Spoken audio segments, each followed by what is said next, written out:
Posso chamar a atenção do Ramos? Ô, ministro Ramos, por favor, vamos prestar atenção. Muito obrigado.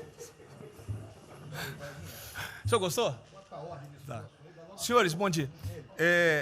Essa reunião é por solicitação minha ao presidente da República, porque nós iríamos apresentar isso à imprensa, que não foi apresentada, e começaram uma série de especulações sobre esse plano de retomada.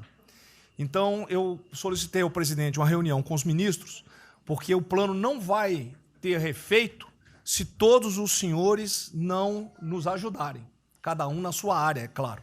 Tá? Na hora que nós precisarmos das pessoas para a coordenação do plano, o Ministério que não colocar uma pessoa realmente que seja envolvida e tenha capacidade para poder coordenar e executar, esse Ministério vai ficar mais fraco e aí o plano todo fica meio capenga. Tá? É uma apresentação de 10 minutos no máximo, mas é somente isso.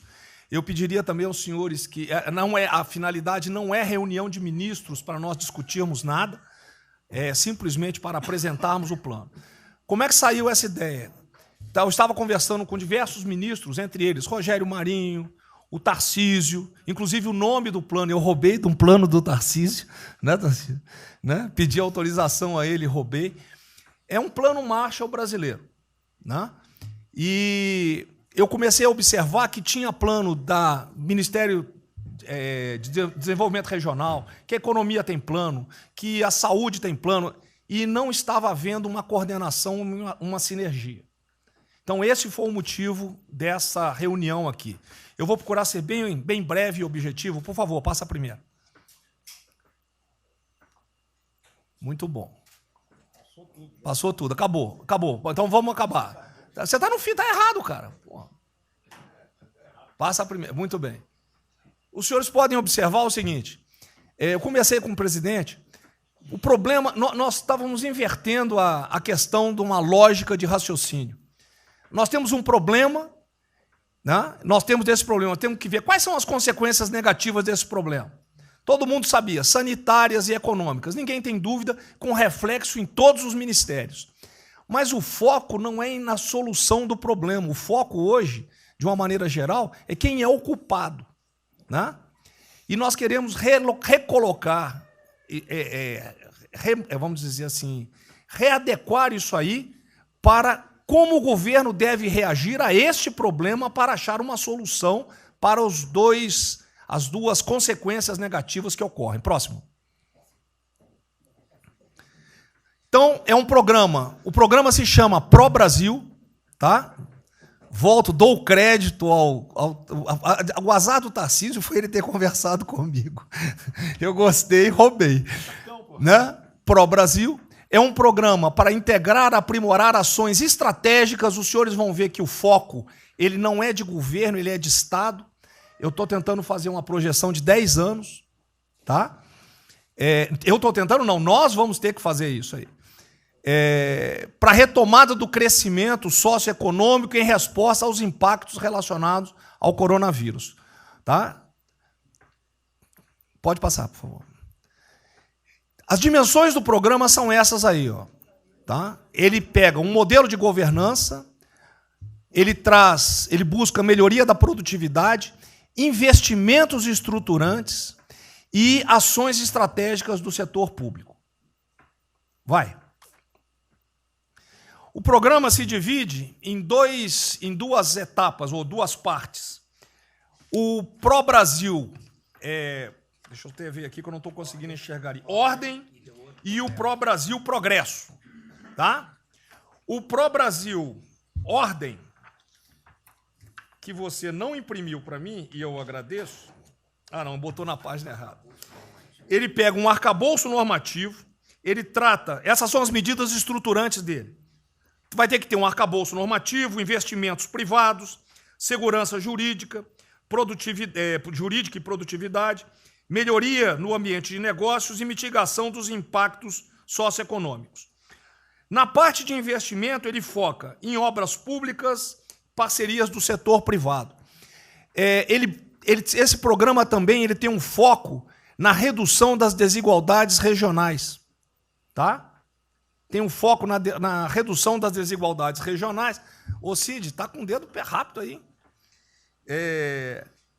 E... Só um segundo, por favor. Pode passar, por favor, Cid.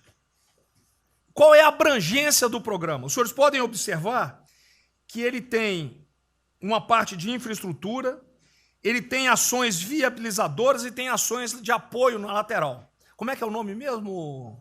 Facilitadoras. Então, observe, na infraestrutura, com foco particularmente nessas obras que estão paralisadas, esses investimentos que nós estamos perdendo, que estão paralisados. Ele pega infraestrutura de transporte e logística, desenvolvimento regional e cidades, pega energia, mineração, telecomunicações. No desenvolvimento produtivo, ele foca na indústria, agronegócio, serviços e turismo. Nas laterais, os senhores têm a parte de cidadania, capacitação, saúde, defesa, inteligência e segurança. Tem também cadeias digitais, indústria criativa e ciência. E nas viabilizadoras, que são transversais em toda a parte do programa, nós temos finanças e tributação, legislação e controle, meio ambiente e a parte institucional e internacional. Qual é por favor, o nosso time frame que nós estamos pensando aí? A estruturação do programa. Eu preciso que os senhores... Nós vamos fazer uma reunião, como os senhores podem ver. É a primeira reunião do grupo de trabalho, tá? Com todos os ministérios envolvidos. Na sexta-feira agora, tá? Os senhores vão receber o horário. E aí nós teremos, de maio a julho, a estruturação do programa. De agosto a setembro, o detalhamento do projeto. A partir de outubro, implantação em larga escala, tendo um foco prioritário naquelas ações que têm uma resposta mais imediata. Porque o brasileiro é o seguinte, na hora que nós lançarmos o programa, eles vão começar a cobrar resultado. Né? Então, eu tenho que ter alguma resposta para o público. E a efetividade dos processos e monitoramento, na realidade, não está no final, ele está durante todo o processo. Tá? Passa mais um, Cid, por favor. Não, volta um. Aí. O horizonte do programa, se os senhores observarem, nós estamos pensando no horizonte, né? Até 2020, na realidade até 2030. Tá? Mas uma primeira fase dele, ele é faseado até o final desse primeiro governo, mas com um planejamento que prossiga nisso aí. Esse é o foco do que o trabalho que os grupos vão ter que apresentar. Tá ok? Pode passar a última, por favor.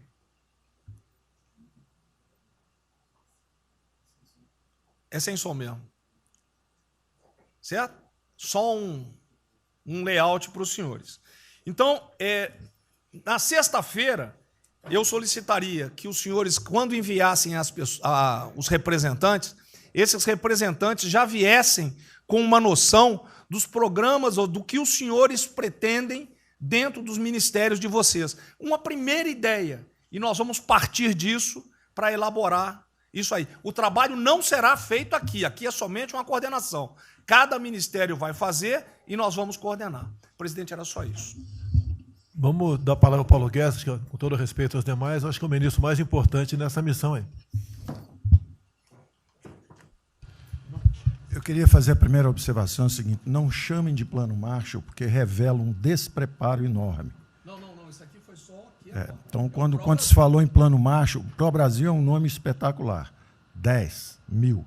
Plano Marshall é um desastre, porque revela despreparo nosso. Plano Marshall, por exemplo, os Estados Unidos podem fazer um plano Marshall para nos ajudar. A China deveria financiar um plano Marshall para ajudar todo mundo que foi atingido. Então, a primeira inadequação, a gente tem que tomar muito cuidado, é o seguinte, é o plano pró-Brasil. Não se fala plano Marshall porque é um desastre, vai revelar a falta de compreensão das coisas. A segunda coisa é o seguinte, é super bem-vinda essa iniciativa para nos integrarmos todos. Agora, não vamos nos iludir. A retomada do crescimento vem pelos investimentos privados, pelo turismo, pela abertura da economia, pelas reformas. Nós já estávamos crescendo. Voltar uma agenda de 30 anos atrás, que é investimentos públicos financiados pelo governo. Isso foi o que a Dilma fez 30 anos. Então, está cheio de gente pensando nessa eleição agora e botando coisa na cabeça de todo mundo aqui dentro. São governadores querendo fazer a festa, são, às vezes, ministros querendo aparecer, tem de tudo. E todo mundo vem aqui, vamos crescer, agora temos que crescer, tem que ter a resposta imediata, porque o governo vai gastar. O governo quebrou. O governo quebrou em todos os níveis. Prefeitura, governador e governo federal. O que nós conseguimos fazer? Nós sinalizamos o contrário. Nós desalavancamos o banco público, reduzimos o endividamento, baixamos os juros e o Brasil ia começar a voar.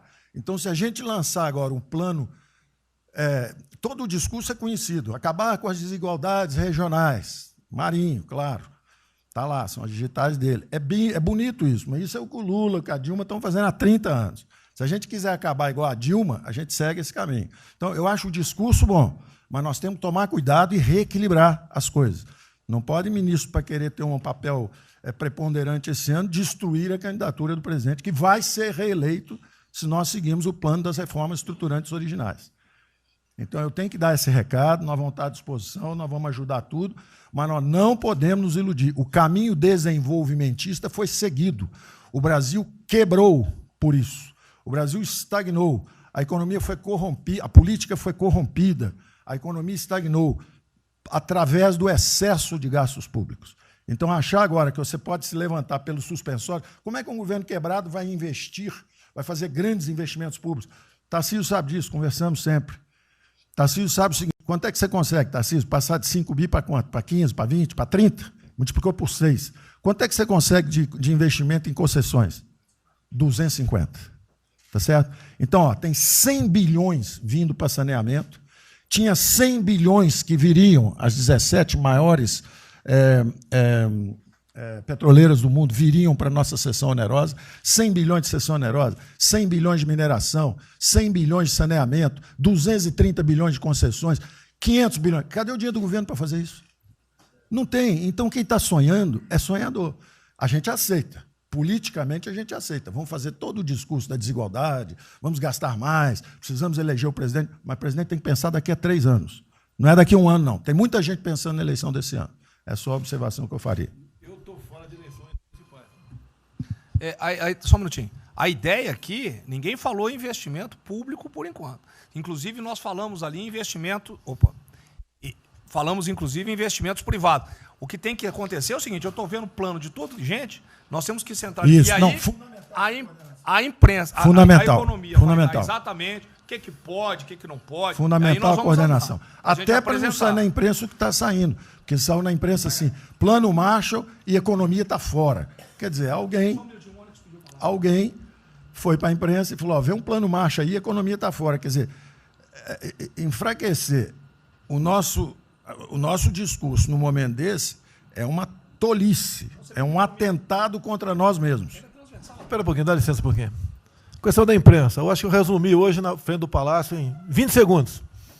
Eu não vou falar com vocês, que vocês vão deturpar, vocês inventam e potencializam. Tem que ser o papel de cada um. Não pode um sair daqui no cantinho, foi mais ou menos isso. Não pode falar nada, tem que ignorar esses caras, 100%. Senão a gente não vai para frente. A gente está sendo pautado para esses pulhas, o tempo todo jogando um contra o outro. Até a Tereza Cristina contra mim, quem diz? Vou apaixonar pela Tereza Cristina, jogo ela contra mim, o tempo todo. Tá? Então, se a gente puder falar zero com a imprensa, é a saída. Bom, eu vou ser muito rápido aqui, general. Primeiro, parabéns. É fundamental esse processo de coordenação e de centro de governo. Nós precisamos ter isso cada vez mais aprofundado e com melhor qualidade. Segundo, eu quero, não precisa, mas eu quero me somar a essa visão do ministro Paulo Guedes, porque, vamos lá, nós recebemos o governo com 36 mil obras paradas. Oriundas da onde? Do PAC. Só para lembrar. O Abraão tem não sei quantas mil creches. 3 mil creches paradas que somam nessas 36. Então, o que nós trouxemos para o Brasil e como é que nós começamos o ano, e eu vou lembrar, presidente, o senhor sempre disse, é muito triste ver um brasileiro chegar no exterior e ser recebido com o manto da desconfiança. Pois nós passamos, Paulo Guedes, o ano todo, Tarcísio, Tereza, Bento, o nosso ministro Marcos Pontes e outros, andando pelo mundo e fazendo o quê? Vendendo o Brasil.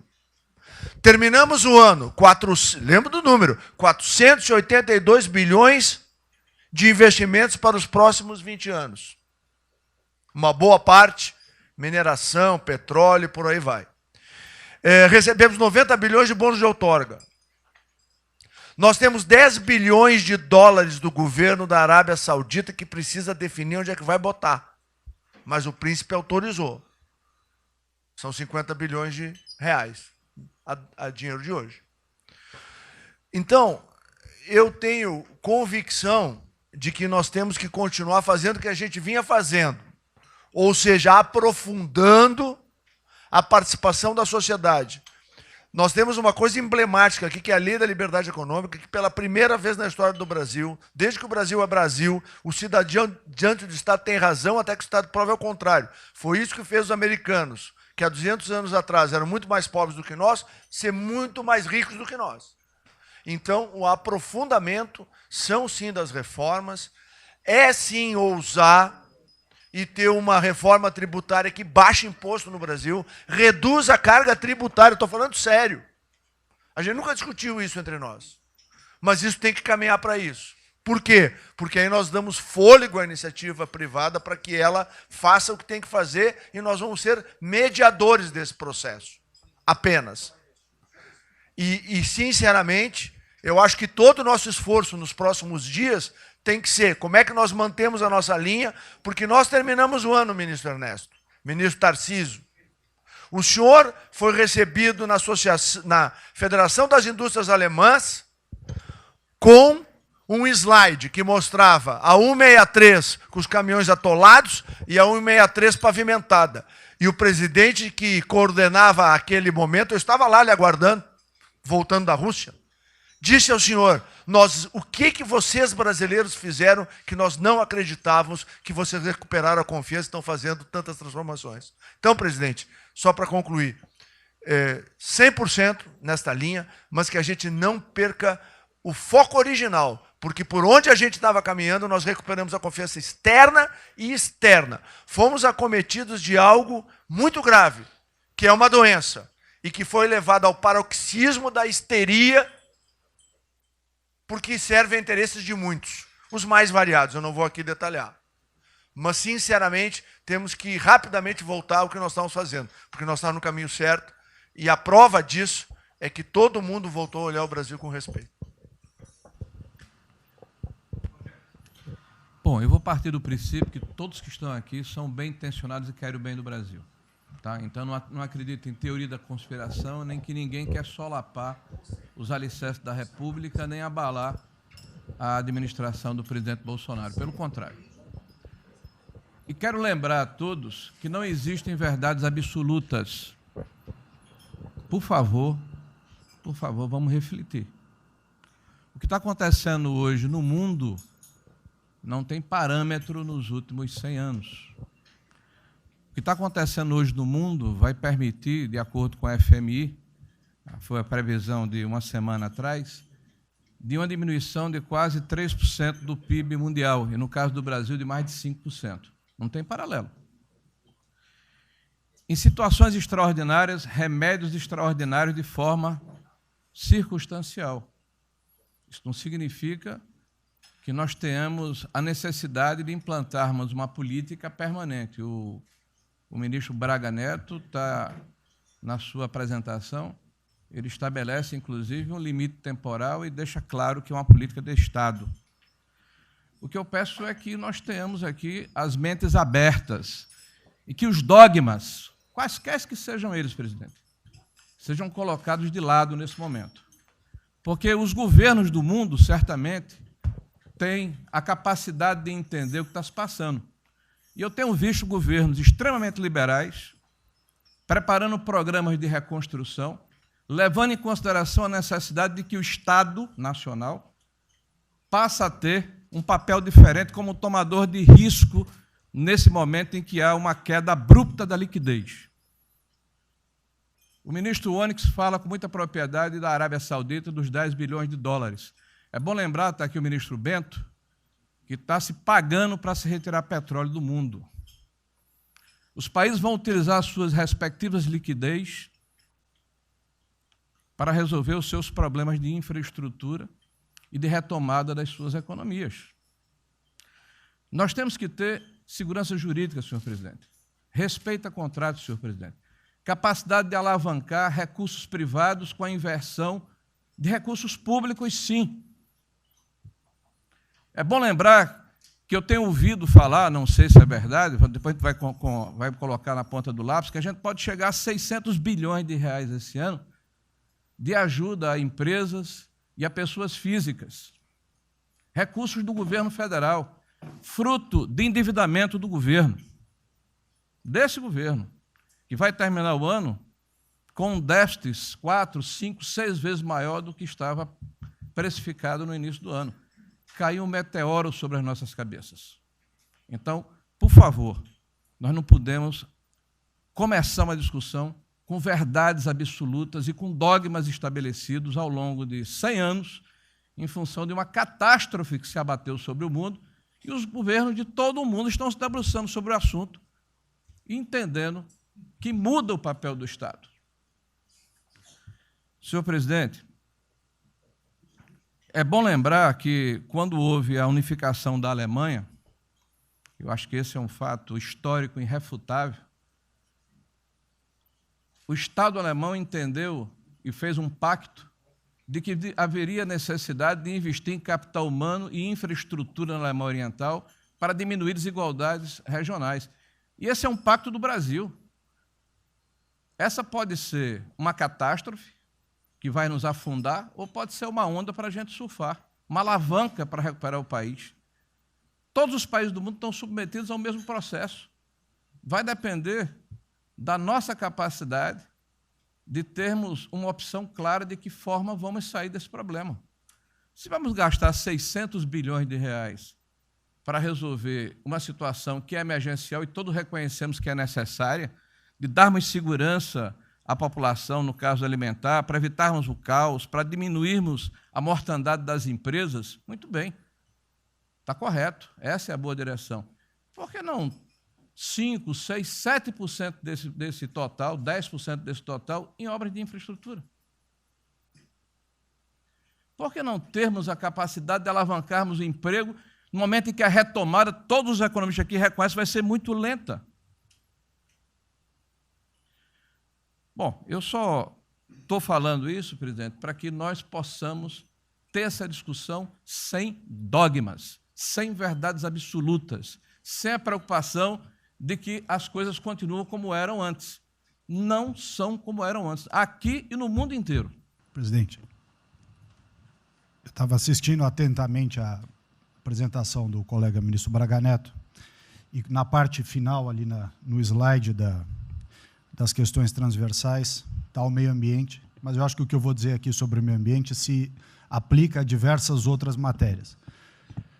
Nós temos a possibilidade, nesse momento que a atenção da imprensa está voltada quase que exclusivamente para o Covid e daqui a pouco para a Amazônia, o general Mourão tem feito aí os trabalhos preparatórios para que a gente possa entrar nesse assunto da Amazônia um pouco mais calçado, mas não é isso que eu quero falar. A oportunidade que nós temos, que a imprensa não está nos dando um pouco de alívio nos outros temas, é passar as reformas infralegais de desregulamentação, simplificação, todas as reformas que o mundo inteiro, nessas viagens que se referiu o Onyx, certamente cobrou dele, cobrou do Paulo, cobrou da Tereza, cobrou do Tarcísio, cobrou de todo mundo, da segurança jurídica, da previsibilidade, da simplificação. Essa grande parte dessa matéria ela se dá em portarias e normas dos ministérios que aqui estão, inclusive o de meio ambiente, e que são muito difíceis, e nesse aspecto acho que o meio ambiente é o mais difícil de passar qualquer mudança infralegal em termos de instrução normativa e portaria, porque tudo que a gente faz é pau no judiciário, no dia seguinte. Então, para isso precisa ter um esforço nosso aqui, enquanto estamos nesse momento de tranquilidade no aspecto de cobertura de imprensa, porque só fala de Covid, e ir passando a boiada, e mudando todo o regramento, e simplificando normas, de IFAM, de Ministério da Agricultura, de Ministério do Meio Ambiente, de Ministério disso, de Ministério daquilo. Agora é a hora de unir esforços para dar de baseada a simplificação de regulatório que nós precisamos, em todos os aspectos. E deixar a AGU, o André não está aí, né? E deixar a AGU de stand-by para cada pau que tiver, porque vai ter. Essa semana mesmo nós assinamos uma medida a pedido do Ministério da Agricultura, que foi a simplificação da lei da Mata Atlântica para usar o Código Florestal. Hoje já está nos jornais dizendo que vão entrar com ações judiciais e ação civil pública no Brasil inteiro contra a medida. Então, para isso, nós temos que estar com a artilharia da AGU preparada para cada linha que a gente avança ter uma coisa. Mas tem uma lista enorme em todos os ministérios que têm papel regulatório aqui para simplificar. Não precisamos de Congresso. Porque coisa que precisa de Congresso também, nesse fuzuê que está aí, não vamos conseguir aprovar. Agora tem um monte de coisa que é só parecer, caneta. Parecer, caneta. Sem parecer também não tem caneta, porque dar canetada sem parecer é cana. Então, isso aí vale muito a pena. A gente tem um espaço enorme para fazer. E, enfim, acho que essa é uma questão importante que estava aí nos slides, Braga Neto. Isso, exatamente. Me ligou agora de manhã o Eduardo Gouveia Vieira, da Firjan. Ele quer fazer uma videoconferência onde mais de 300 empresários do Rio, que é um pouquinho abaixo do potencial de São Paulo, para hipotecar a solidariedade. A ideia que nós temos de reabrir o comércio. A desgraça que vem pela frente, eu acho que o Paulo Guedes está sendo até legal, hein, Paulo Guedes? Eu não sou economista, não. Vai ser uma porrada muito maior que você possa imaginar. Não sou apenas os informais. Eu acho que já bateu a 10 milhões de carteira assinada, foi para o saco. E os governos estaduais não têm como pagar salário dos caras. Não tem. Em maio, metade dos estados vai ter como pagar salário mais. A desgraça está aí. Eles vão querer empurrar essa trozoba para cima da gente, esse pessoal aqui do lado vai querer empurrar, e a gente vai reagir, porque aqui não é saco sem fundo. Tá? Então, essa preocupação vamos ter. Paralelamente a isso, tem a OAB da vida, enchendo o saco do Supremo, para abrir o processo de impeachment, porque eu não apresentei meu exame de vírus, essas frescuradas todas, que todo mundo tem que estar ligado. Não é apenas cuidar do seu ministério, nessas questões que estamos tratando aqui, é tratar da questão política também. Tá certo? Então, essa preocupação temos que ter, porque a luta pelo poder continua, a todo vapor. E sem neurose da minha parte. Tá? O campo fértil para aparecer uns porcaria aí, né? Levantando aquela bandeira do povo ao meu lado, não custa nada. E o terreno fértil é isso, desemprego, caos, miséria, desordem social e outras coisas mais. Então, essa preocupação todos devem ter. Né? Não é, tá bom, o Ministério fatura, deu merda no colo do presidente. Não pode ser assim. Hoje eu vi o Magno Malta me defendendo. O Magno Malta, desculpa aí, foi tratado lá atrás para ser vice. Depois ele resolveu não ser, tudo bem. Depois foi tratado para ser ministro, tudo bem. Agora, politicamente, ele nunca me deu uma alfinetada e sempre está defendendo, com os problemas que ele tem. Então, não é o ministro ir de peito aberto e entrar no covil dos leões. Mas não pode. Né? Por exemplo, quando se fala em possível impeachment, ação no Supremo, baseado em filigranas, eu vou em qualquer lugar do território nacional. Ponto final. O dia que for proibido de ir para qualquer lugar do Brasil, pelo Supremo acabou o mandato. E espero que eles não decidam, ou ele, né, monocraticamente, querer tomar certas medidas, que daí nós vamos ter uma crise política de verdade. E eu não vou meter o rabo no meio das pernas. Isso, zero. Tá certo? Porque se eu errar, se achar um dia ligação minha com o empreiteiro, dinheiro na conta na Suíça, porrada, sem problema nenhum. Vai para o impeachment e vai embora. Agora, com frescura, com babaquice, não. Até em cima do que eu falei, em frente ao Forte Apache. Eu sou o chefe supremo das Forças Armadas. Ponto final. O pessoal estava lá, eu fui lá. Dia do Exército. E falei algo que eu acho que não tem nada demais. Mas a repercussão é enorme. Oh, AI-5. Cadê o AI-5? Acabou com o AI-5, não existe adicional no Brasil mais. É uma besteira. Artigo 142. É um pessoal que não sabe interpretar a Constituição. Agora, em cima disso, fazer uma onda. Vamos ouvir deputados, empresários, sei lá o que for. Agora, quando a Câmara faz lá dentro uma homenagem a Che Guevara, a Mao Tse Tung e tudo mais, não tem problema nenhum. Quando o Partido Comunista do Brasil faz suas convenções e idolato lá, Fidel Castro, então não tem problema nenhum. Quando um coitado levanta uma placa de AI-5, que eu estou me lixando para aquilo, porque não existe AI-5. Não existe. Artigo 142. Nós queremos cumprir o artigo 142, todo mundo quer cumprir o artigo 142. E haver necessidade, qualquer dos poderes pode, né, pedir às Forças Armadas, né, que intervenham para restabelecer a ordem no Brasil, naquele local, sem problema nenhum. Agora, todos, né, têm que se preocupar com a questão política, e a quem de direito, tira a cabeça da toca, porra. Não é só ficar dentro da toca o tempo todo, não. Estou bem, estou cuidando da minha imagem, a minha imagem está aqui, eu sou bonitinho, e o requisito explode. Não, tem que fazer a sua parte. Então é isso que eu tento falar com você, que depois de um certo momento, onde chegar a cabeça dessas pessoas, fica difícil voltar atrás. Daí querem uma crise, é uma crise. Não tenho amor por esse mandato, por a cadeira de presidente. Zero, zero. Não vou provocar ninguém. E assim como a defesa faz uma nota muito boa, dizendo que vai cumprir a Constituição, liberdade, 10, e não aceita golpe, 10, também não aceita o contragolpe dos caras, porra. Vai deixar alguns malucos aí, que a gente sabe quem são, ficar aí naquela fervura de o presidente é irresponsável, ele é maluco, ele é genocida. Não é assim. Não o que vale para um lado, vale para o outro. O que não vale para um lado, não vale para o outro. Essa é a nossa preocupação que devemos ter.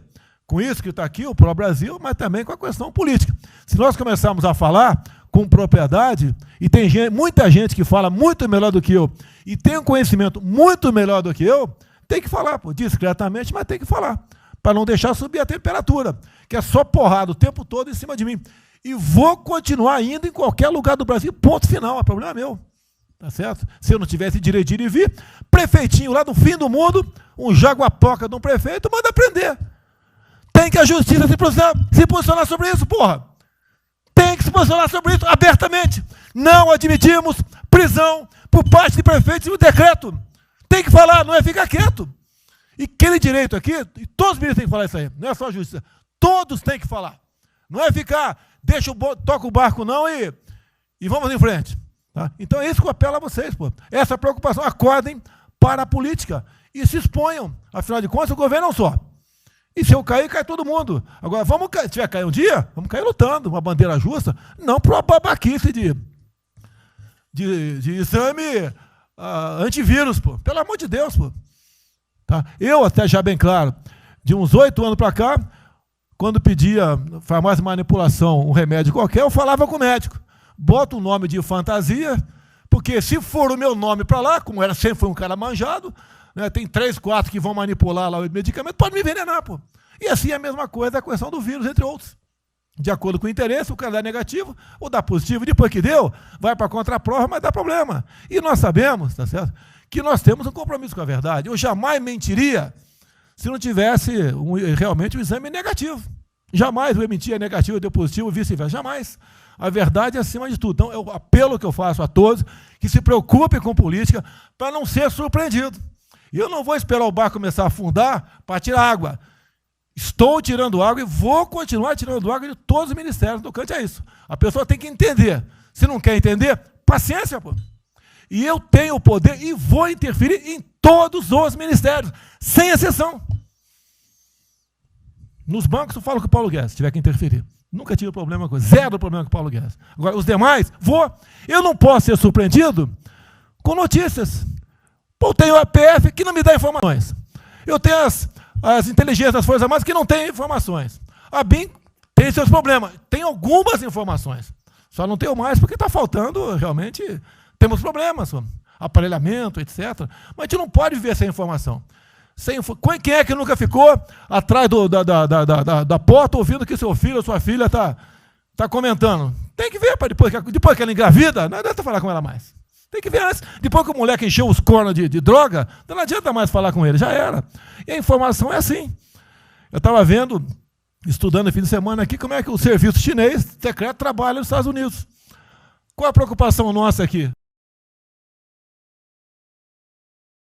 É simples o negócio. Ah, não deve falar publicamente. Deve falar como?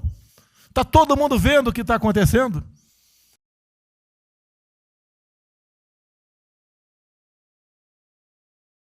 Tudo bem. Tá. Você tira do porra, tu não tira. É uma realidade. Não adianta esconder mais, tapar o sol com a peneira. Vai em alguns ministérios, tem gente deles plantada aqui dentro. Então não quer brigar. Zero briga. Precisamos dele para vender? Sim, eles precisam também de nós. Porque se não precisasse, não estariam comprando a soja da gente, não. Precisam. E é um negócio, pô. E devemos aliar com quem tem alguma afinidade conosco, para a gente poder fazer valer a nossa vontade naquele momento. Não adianta se esconder aqui, depois tem um problema, daí liga para o tio, e fala, pô, cara, você me ignorou até hoje?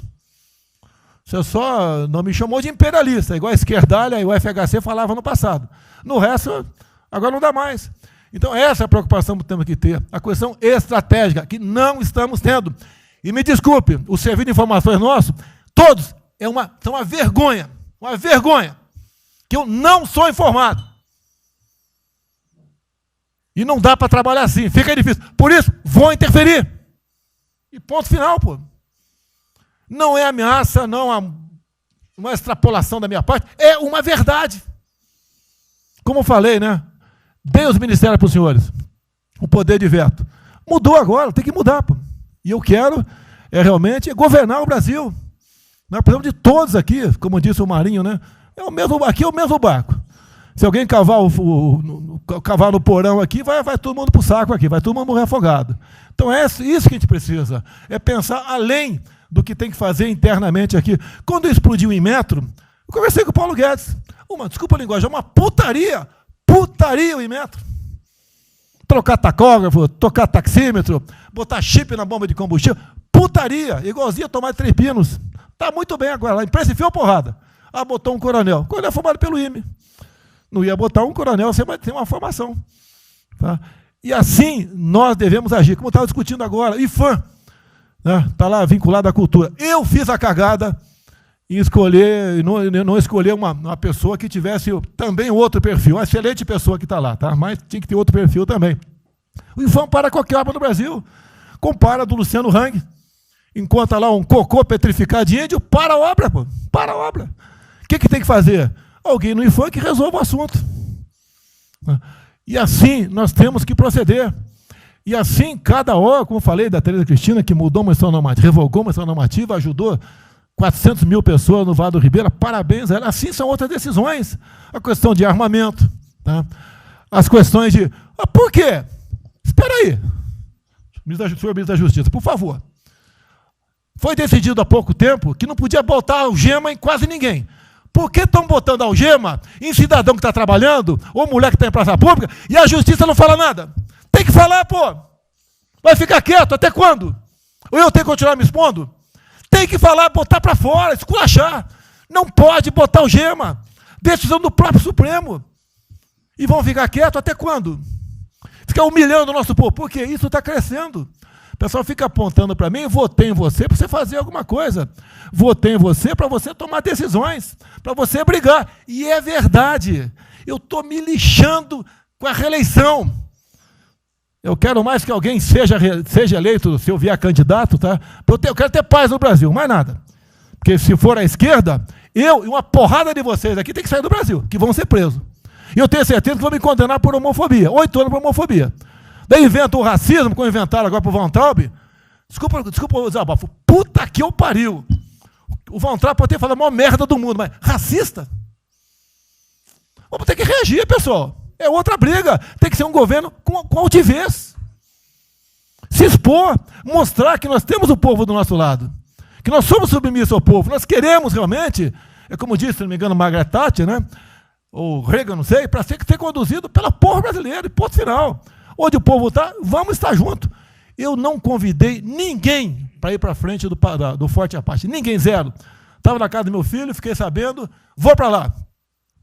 A imprensa está falando agora que não sei, 2 ministros militares aí não aceitaram o meu convite. O dia que ou eu convido o ministro para o churrasquinho em casa, eu pago uma missão.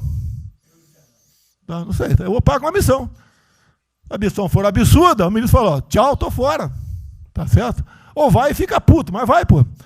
E jamais eu vou pagar uma missão escrota para quem quer que seja. Nem no quartel fazer isso com recruta, nem no quartel. Tá certo? Quem dirá o nosso convívio aqui, que é muito bom, partir para essa linha. Não estamos em desespero, nós estamos bem. Não somos acusados de desvio, de corrupção, nada, está zero. Temos problema pela frente, vamos tentar solucionar, como tenho conversado com vários ministros. E vamos solucionar, porque o destino do Brasil está na mão desse grupo privilegiado que está aqui. Eu não seria nada sem vocês. Vocês não seriam ministros sem eu. Duvido, dificilmente alguém ia ser ministro tivesse uma Haddad aqui, eu duvido. Poderia aceitar por alguns dias, né? Depois ver a sacanagem que ia ser, não ia ser diferente do que foi os 2 anos anteriores do PT, né? Ia pedir para sair. Então, um apelo para vocês, todo mundo se preocupa com o futuro do Brasil, com a questão política. Criticar um ato de uma pessoa ou outra não é criticar o Congresso ou de criticar o Supremo Tribunal Federal. Quem não ficou revoltado, viu, o Moro ficou revoltado com a liberdade desse pessoal. Por causa de vírus, botou esse estuprador para fora. Imagine se tivesse estuprado uma filha nossa, um filho da puta desse posto de liberdade. Agora temos que colocar no lugar dessas pessoas, desse pai que teve a filha estuprada, e o vagabundo foi posto na rua. Uma decisão, foda-se quem seja, tem que jogar pesado em cima disso. Não é um desabafo, pessoal, é uma realidade. O nosso barco está indo, mas não sabemos ainda, no momento, dado o último caso, vírus, para onde está nosso barco. Pode estar indo em direção ao iceberg. A gente vai para o fundo. Então, vamos se ligar, vamos se preocupar. Quem de direito se manifesta com altidez, com palavras polidas, tá? Mas coloca uma posição. Porque não pode, tudo, vem para a minha retaguarda, tudo. Tá? E vocês têm que apanhar junto comigo, logicamente, quando tiver motivo para apanhar, ou motivo para bater. Não, bem, a primeira questão do plano ali que foi apresentado, fica aqui o registro do meu elogio, certo que ele tem que ser preenchido aí nos detalhes, existem as questões econômicas a ser resolvidas lá pelo Ministério da Economia, a ser trabalhado também com as outras áreas econômicas. Só faria uma sugestão aqui, ministro, se pudesse colocar desde logo, em algum momento desse plano, alguma referência importante também à segurança pública e a controle da corrupção. Foram 2 temas centrais, né, nas últimas eleições, e são 2 temas que, embora, é claro que o plano vai ficar sujeito aí ao detalhamento necessário, mas acho que é importante ter uma referência inicial para não parecer que nós estamos descurando desses aspectos específicos. Nós não entramos em detalhes, porque isso aqui, o senhor viu que todos os ministérios praticamente estão dentro, isso aí, para mim, viria no detalhamento do Ministério. Mas eu acho que politicamente cabe. Não, sim. Não, eu entendo que cabe no detalhamento, mas acho que uma referência, né, seria interessante. A gente tem que apontar também que ou foi uma vitória do governo, do presidente. Ano passado houve uma queda expressiva desses principais indicadores criminais. Isso, embora seja mais vinculado com a questão da vida e segurança das pessoas, também é um fator importante para o investimento econômico, para atrair, melhorar o ambiente econômico. E o controle da corrupção também é pressuposto, né? Então, faria exclusivamente essa sugestão específica.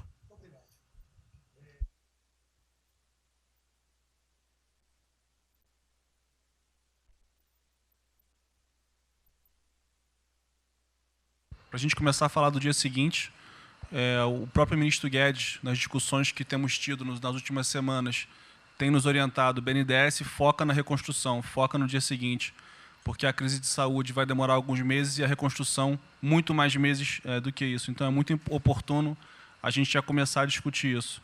Segundo, aqui eu subscrevo as palavras do ministro Salles, o que a gente tem observado nos projetos e concessões e etc., uma parte crítica, essa legislação ou funcionamento da máquina pública. É um momento muito oportuno para a gente aproveitar isso, e isso faz uma baita diferença no preço de um projeto, na velocidade, faz muita diferença. Então, subscrevo aqui as palavras do ministro Salles. E, por último, ministro, quando eu assumi o banco em julho, o banco estava montado como uma fábrica de empréstimo, e o banco, durante 15 anos, foi uma fábrica de empréstimo. De julho até hoje, a gente fez uma reestruturação completa no banco, montando o que eu acredito hoje ser já o maior banco de investimento do Brasil em pessoas, e um banco de investimento de serviços focado em planejamentos econômicos setoriais e estruturação de projetos. Tá? O banco já está atuando dessa forma. Temos um vasto conhecimento setorial, um vasto conhecimento de planejamento, já está rodando a contento, e esse BNDES de hoje se parece muito mais com o BNDES de 20 anos atrás, que era o BNDES que planejava e estruturava esses projetos para o Brasil. Então, eu queria colocar aqui à sua disposição, que nos usa, estamos a serviço. Então, o que o senhor achar adequado e razoável, tanto no fornecimento de informações, mas como também nesse planejamento, na coordenação, temos já um modus operandi, uma estrutura que é plug and play. Se o senhor quiser usar, já está pronta para rodar para esse tipo de mapeamento e estruturação de projeto. Então, por favor, sinta-se bem à vontade de nos usar integralmente aqui na coordenação desse projeto, caso o senhor entenda adequado. Tá?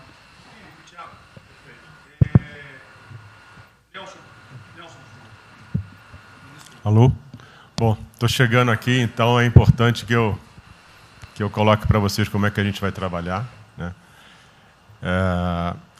A saúde ela é fundamental, porque enquanto a gente não mostrar para a sociedade que a gente tem o controle da doença, da saída dela, qualquer tentativa econômica vai ser ruim, porque o medo vai impedir que você trate a economia como uma prioridade. Então, controlar a doença hoje é fundamental. E controlar a doença não significa que a gente vai curar a doença em uma semana, mas que a gente não é um barco à deriva e que a gente tem uma estratégia para trabalhar essa doença. Né? Então, são 3 coisas que a gente vai trabalhar. Primeiro, a informação, para entender o que é a doença, qual é a evolução dela, como é que está a infraestrutura para cuidar da doença. Porque um dos grandes problemas que a gente tem hoje, se a gente olhar o Brasil hoje, ele é um dos melhores países em número em relação à mortalidade. O que assusta é você ver que o hospital não consegue atender, a gente no frigorífico, a gente que está abrindo cova em algum lugar para enterrar, e isso traz medo. E o medo impede que qualquer outra atividade tenha sucesso. Porque enquanto isso não for sanado, o restante vai ter muito pouca chance de ser comprado pela sociedade. A segunda coisa é estruturar a operação de cuidado. Então, a gente vai investir em logística, vai investir na parte de compra e tentar melhorar o processo. Por quê? Porque se eu tiver os hospitais funcionando, eu vou ter os pacientes tratados, eu não tenho a sensação da crise, o medo melhora e o restante pode entrar. E a terceira coisa é a gente deixar claro um programa de saída do isolamento, do distanciamento. Não é que vai sair amanhã, mas a gente tem que ter um planejamento. Porque aí a gente realmente mostra que a situação está na nossa mão. Pode ser que demore um pouco, mas a gente está controlando esse processo, que a gente não está sendo um barco à deriva. Então, basicamente, eu queria falar para vocês, essa é a forma como a gente vai tratar, e a gente vai estar interagindo com todos os ministérios que forem necessários para que isso aconteça da forma mais rápida possível. Basicamente é isso, e prazer estar aqui com vocês. Ontem eu liguei para o diretor-geral da Polícia Rodoviária Federal. Chegou ao meu conhecimento uma nota que era dele sobre o passamento de um patrulheiro. E ele enfatizou que era Covid-19. Eu liguei para ele. Por favor. O que mais? Ele era obeso, era isso, era... Bem, tinha... Como é que é? Comorbidades. Comorbidades. Mas ali na nota dele só saiu Covid-19. Então vamos alertar a quem de direito ao respectivo ministério, pode botar Covid-19, mas bota também, tinha fibrose, um montão de coisa, não entendo esse negócio não, tem um montão de coisa lá, para exatamente não levar o medo à população. Porque a gente olha, morreu um sargento do Exército, por exemplo, a princípio é um cara que está bem de saúde, né? Um policial federal, né? Seja lá o que for, e isso daí não pode acontecer. Então a gente pede esse cuidado com os colegas, tá? A quem direito ao respectivo ministério, que tem alguém encarregado disso, né? Para tomar esse devido cuidado, para não levar mais medo ainda para a população. Você perguntou em relação a ele, perguntou quanto tempo levaria para mostrar um plano, alguma coisa. Eu acredito que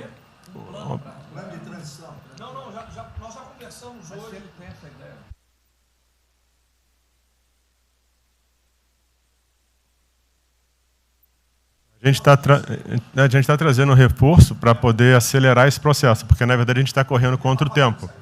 Enquanto a gente não conseguir controlar a percepção que a gente hoje tem condição de cuidar das pessoas, vai ser difícil, né? E o problema da doença é que você pega um sistema que, se você fala em eficiência, os hospitais têm que ser eficientes. Então, quando você fala em eficiência, você vai quase no limite do cuidado. Você não tem sobra, você não tem gordura. Quando você pega uma doença que chega, que é muita gente ao mesmo tempo, você não consegue ter agilidade para preparar o sistema para cuidar dela. E a gente tem um problema adicional que a gente tem que tomar cuidado, que é o seguinte: como você tem os hospitais com pouca... Você tem muita gente falando de Covid, mas os hospitais estão diminuindo muito o atendimento, o que significa que eles vão ter problema financeiro. Se isso prorroga, esses hospitais vão ter cada vez mais dificuldade, você vai poder ter um hospital mais sucateado, um hospital fechado. O que está acontecendo hoje? Vamos botar em números hoje, que a gente tem 4 milhões de pessoas hoje com a Covid. O Brasil hoje tem 212 milhões de pessoas. Tem 208 milhões que não estão tendo a atenção necessária. Então, você tem câncer, cardiovascular, isso tudo está represado, é demanda reprimida.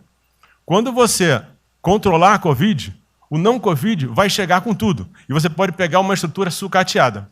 Aí você só vai transferir o problema de medo, que vai ser o medo da Covid para o medo da não Covid. Então, a gente tem que estar preparado para isso tudo. Então, não é só trabalhar o curtíssimo prazo, a gente tem que preparar para essa segunda fase que vai chegar também.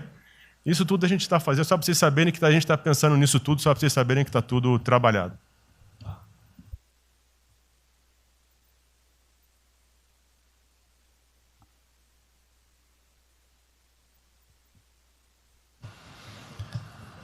Só para louvar a iniciativa, acho que é importante essa coordenação da Casa Civil. Tenho certeza que é o que a sociedade... A sociedade espera isso de nós. A boa notícia é que a gente vem conversando com os investidores, eles estão interessados no nosso programa de concessão. É claro que a gente vai ter que ajustar alguma coisa nos projetos em função da percepção do nível de risco, e a gente vai fazer isso calibrando taxa de retorno, monitorando melhor agora a questão da demanda, né, reestimando demanda nos projetos, mas a gente tem certeza que os projetos vão sair. Qual o cuidado que a gente tem que ter? A gente fala em 250 bi de investimentos, só que concessão funciona o seguinte: o que a gente contratar agora vai gerar investimento em 2023, 2024. Não é imediato. E a gente vai precisar de fazer alguma coisa imediata. E aí tem que ter a inteligência, porque também não adianta. Ministro Paulo, me dá lá 30 bi por ano. Eu não vou gastar, eu não vou usar. Eu não vou ter condição de usar isso. Né? Porque nos períodos áureos lá, que a gente executou mais, a gente consegue ali ter uma capacidade operacional de executar 13, 14 bi, não mais do que isso. E a gente já tem 8 de orçamento por ano. Então, no final das contas, a gente fazendo as contas e vendo o que nós já temos de projeto pronto, o que é necessário, que agrega valor imediato. É 135 Maranhão lá, que leva a safra para o Porto de Itaqui, que se acabou. Ali eu posso fazer uma intervenção imediata. E do que a gente vai falar? Eu estou falando de pegar os 8 que a gente tem e agregar mais 3, mais 4 por ano. É essa a conta. E eu acho que isso é realmente necessário para gerar emprego, para dar a resposta que a sociedade está querendo e conjugando isso com o investimento privado. As duas coisas têm que andar junto, né? E aí nós vamos dar o bom retorno. A gente está vendo aí o esforço que o BNDES está fazendo, acho que está fazendo um trabalho magnífico, trazendo o banco, trazendo o privado, o sindicato de bancos, para assumir uma responsabilidade que é deles também. O Banco Central injetou um monte de liquidez aí no sistema, para o dinheiro não ficar empossado, e aí preservando o caixa para atuar, né, nesses projetos de infraestrutura, que vai ser fundamental. Então, eu acho que é essa linha que nós precisamos ter, né? E tivemos aí 2 caras aí na história recente que pegaram terra arrasada e entraram para a história. Um foi o Roosevelt, o outro foi o Churchill. O terceiro vai ser o Bolsonaro.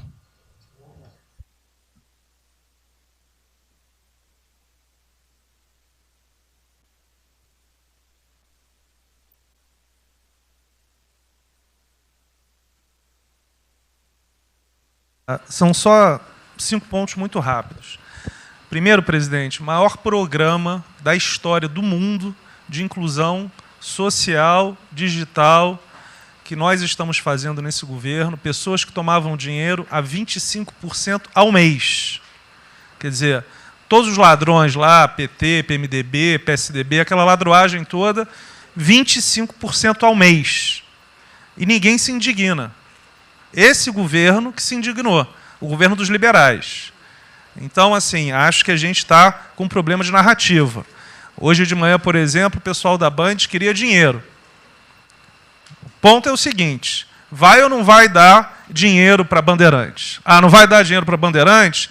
Passei meia hora levando porrada, mas repliquei. E falei, olha, vocês estão em casa? Eu tenho 30 mil funcionários na rua. Não tem esse negócio, essa frescurada de home office. Eu já visitei 15 agências. E você em casa? Aí o pessoal ficou um pouco mais calmo. Quer dizer, eu posso ter 30 mil brasileiros nas agências lá. Sabe quantas pessoas a Caixa está pagando hoje? 7 milhões de pessoas. E todo mundo em home office.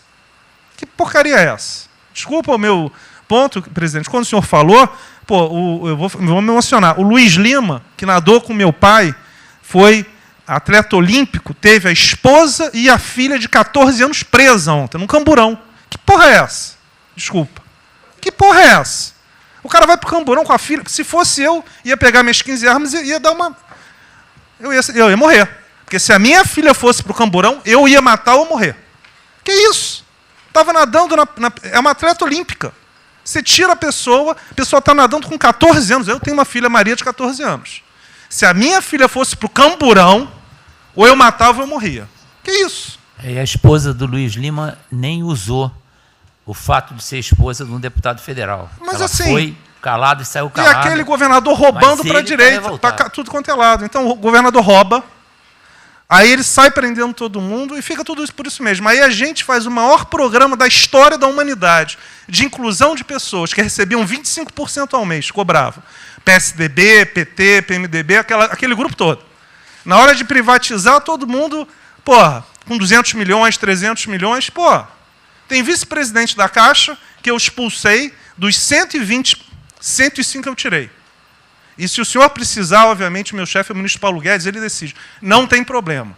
Inclusive, porque o que acontece é o seguinte, se roubar, eu vou ligar para o ministro Moro para prender. Agora, se precisar de uma diretoria não sei o quê, desde que sejam honestos, o ministro Paulo Guedes é que decide, etc. Mas dos 120 eu tirei 105. E na Caixa não tem desonestidade, até onde eu saiba. Mas, assim, eu acho que a gente está levando muita porrada, presidente. E, de novo, não estou dizendo de ninguém daqui, não. Só leva porrada. Agora, tem um limite. Desculpa, todo lugar que eu vou, as pessoas normalmente são educadas. Mas a paciência chega num limite, obviamente não dessa maneira, eu acho que tem um ponto. Nós estamos emprestando 154 bilhões de reais, mas só um ponto que eu acho importante. Tarcísio é super meu amigo e ele é muito esperto. Qual que é o grande ponto que a gente tem que evitar? O cara que está quebrado, já estava quebrado antes e quer a nossa molezinha. Então, assim, claramente tem que ajudar, e eu concordo. Tanto que nós emprestamos 43 bilhões de reais para o segmento imobiliário. 1,5 milhão de pessoas deixaram de ser demitidas. Agora, não é para todo mundo, não. Aquela empresa que já estava quebrada antes, por que a gente vai dar molezinha? Então, este ajuste fino é importante, os bancos têm que fazer. Por quê? Último ponto que eu falo. Já estou sendo processado também, vamos nós dois juntos para a cadeia, por causa do auxílio emergencial. Sabe o que tem? Tem gente do TCU dizendo que a gente está ganhando muito e tem gente dizendo que a gente está ganhando pouco. Ferrou. Ou seja, tem gente querendo me prender porque está dizendo que a gente está ganhando muito. E tem gente querendo me prender, que são aqueles caras lá que estavam antes, dando pouco. Vou acabar sendo preso, mas o que a gente não vai fazer? Deixar 30, 40, 50 milhões de pessoas passarem fome. Então, é só o meu recado dizendo o seguinte, a Caixa, o banco de todos os brasileiros. Poxa, a gente está com 30 mil pessoas.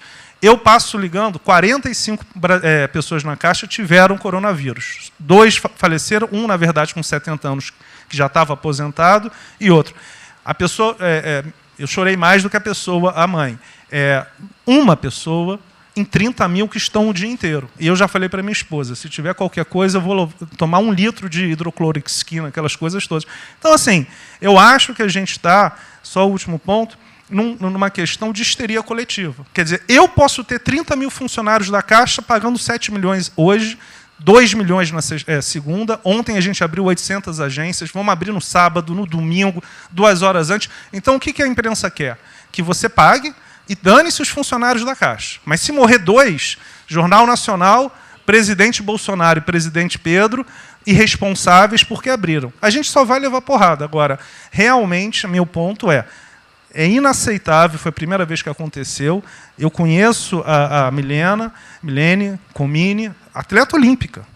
Quer dizer, um atleta olímpico, a esposa atleta olímpica, a filha de 14 anos no camburão. Eu não sei se eles botaram atrás ou no meio. E aí você solta estuprador, então acho que realmente tem uma questão. E, de novo, eu quero só reforçar uma coisa. O ministro Moro, em um dia, resolveu um problema muito importante. Muito obrigado, ministro. O que aconteceu? Os guardas, né, os que ficam dentro da agência, não poderiam, pela legislação, ir para fora. O que aconteceu? O ministro, em 5 horas, resolveu o problema. Então, nos próximos 90 dias, os atendentes da Caixa Econômica Federal, os guardas, vão poder ir para fora para ajudar a fila. Né? Ou seja, porque tem uma fila, tem 250 agências que tem 500 pessoas na fila. E aí, com a ajuda do ministro Moro da Polícia Federal, eles emitiram uma portaria. Então, só para finalizar, quero agradecer, ministro. Porque só o registro aí, esse até foi fácil resolver, foi a Polícia Federal que resolveu.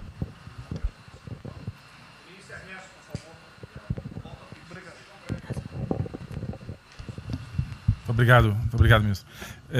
Rapidamente, sobre o plano.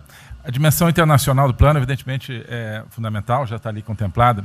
Eu queria mencionar o seguinte, eu acho que é fundamental que essa dimensão internacional não seja simplesmente uma adaptação nossa ao cenário internacional, mas que ela leve em conta a capacidade que o Brasil hoje tem de influir no desenho de um novo cenário internacional.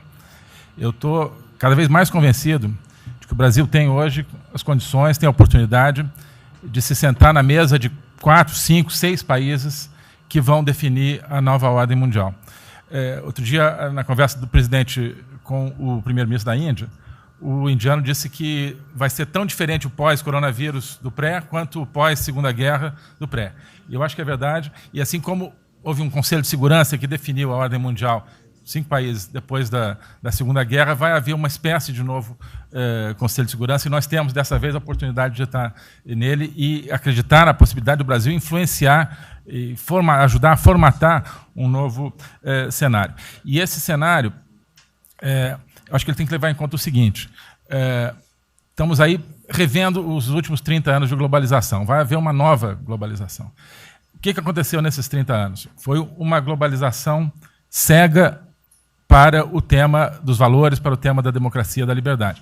Foi uma globalização que, a gente está vendo agora, criou um modelo onde no centro da economia internacional está um país que não é democrático, que não respeita direitos humanos, etc. Né? Essa nova globalização, acho que não pode ser cega. Né? Tem que ser uma globalização, tem que ser uma estrutura que leve em conta, claro, a dimensão econômica, mas também essa dimensão da liberdade dos valores. E, da mesma maneira, acho que o plano está apontando para isso, na nossa dimensão nacional, também não pode ser um plano cego para essas dimensões daquilo que nos traz, né, que traz o projeto do presidente, que é não simplesmente a eficiência, a pujança, o crescimento econômico, mas a liberdade, o combate à corrupção, a reinvenção de um Brasil livre, dessas mazelas que nós conhecemos. Obrigado.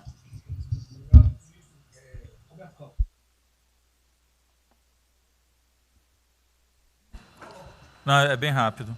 Eu só vou voltar numa história. Vou voltar aqui numa história breve, que é lembrar que no fim do governo Dilma a taxa de juros era 14,5%, a curta, mas a taxa longa era 20%.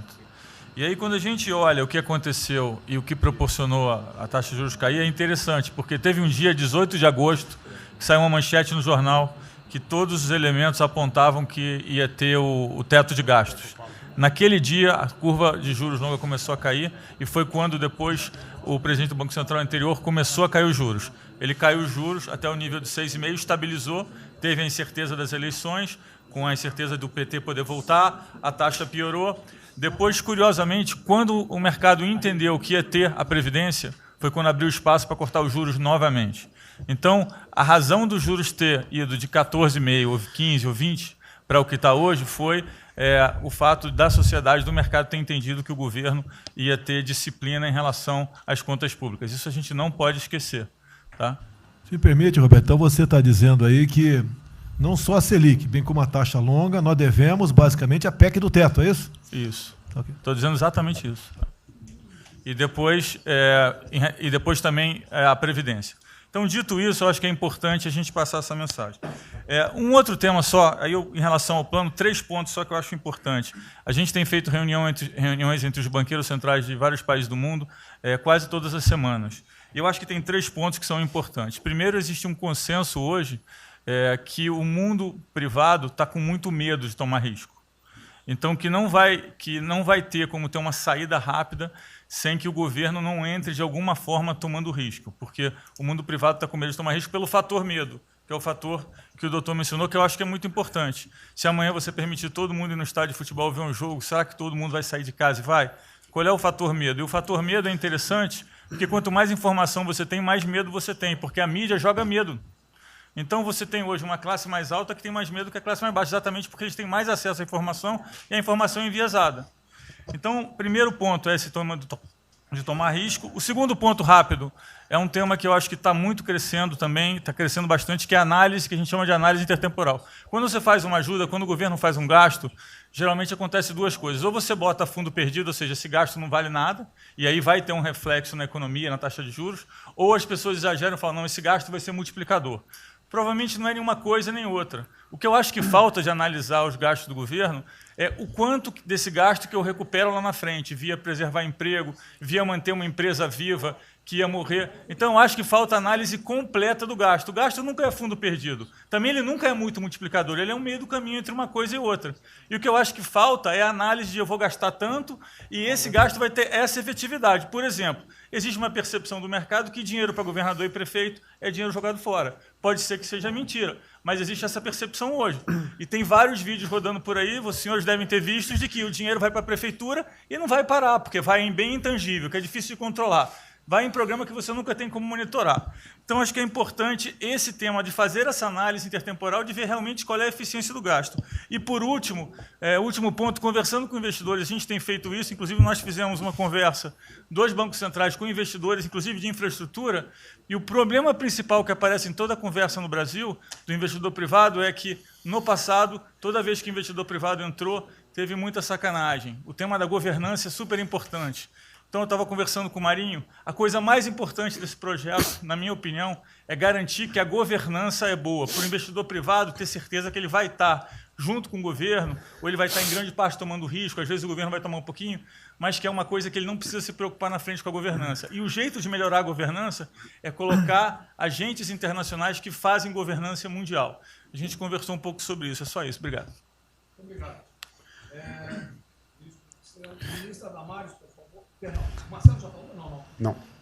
Ministra Damares.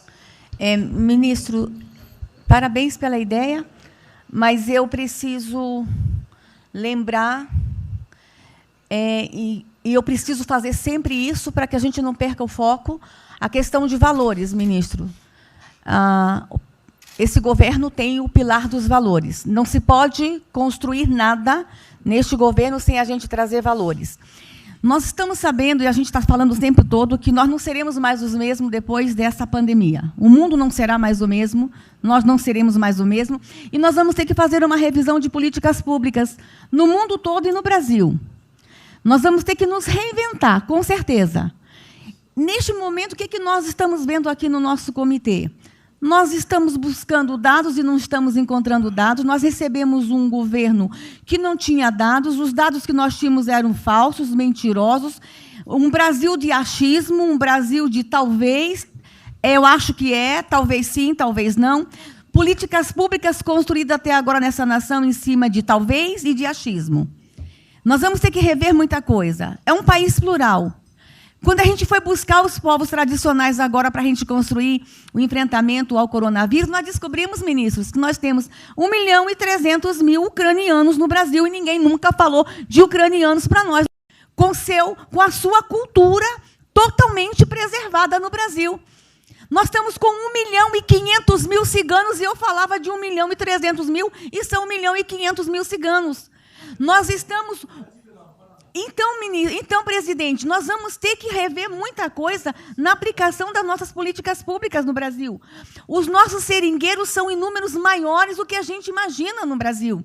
Então, tudo que nós formos construir, nós vamos ter que ver, ministro, a questão dos valores também. A questão, os nossos quilombos estão crescendo e os meninos estão nascendo nos quilombos e os seus valores estão lá. Então, tudo vai ter que ver a questão dos valores. E quando eu falo valores, ministro, eu quero dizer para o senhor, nós estamos com quase 80 mil idosos em abrigos no Brasil. Eu me surpreendi com números. Nós estamos com quase 60 mil crianças em abrigos no Brasil. Os números estão me surpreendendo. E eu estou com um número absurdo de mulheres também em busca de abrigos por causa de violência. Então, tudo isso tem que vir para este pacote.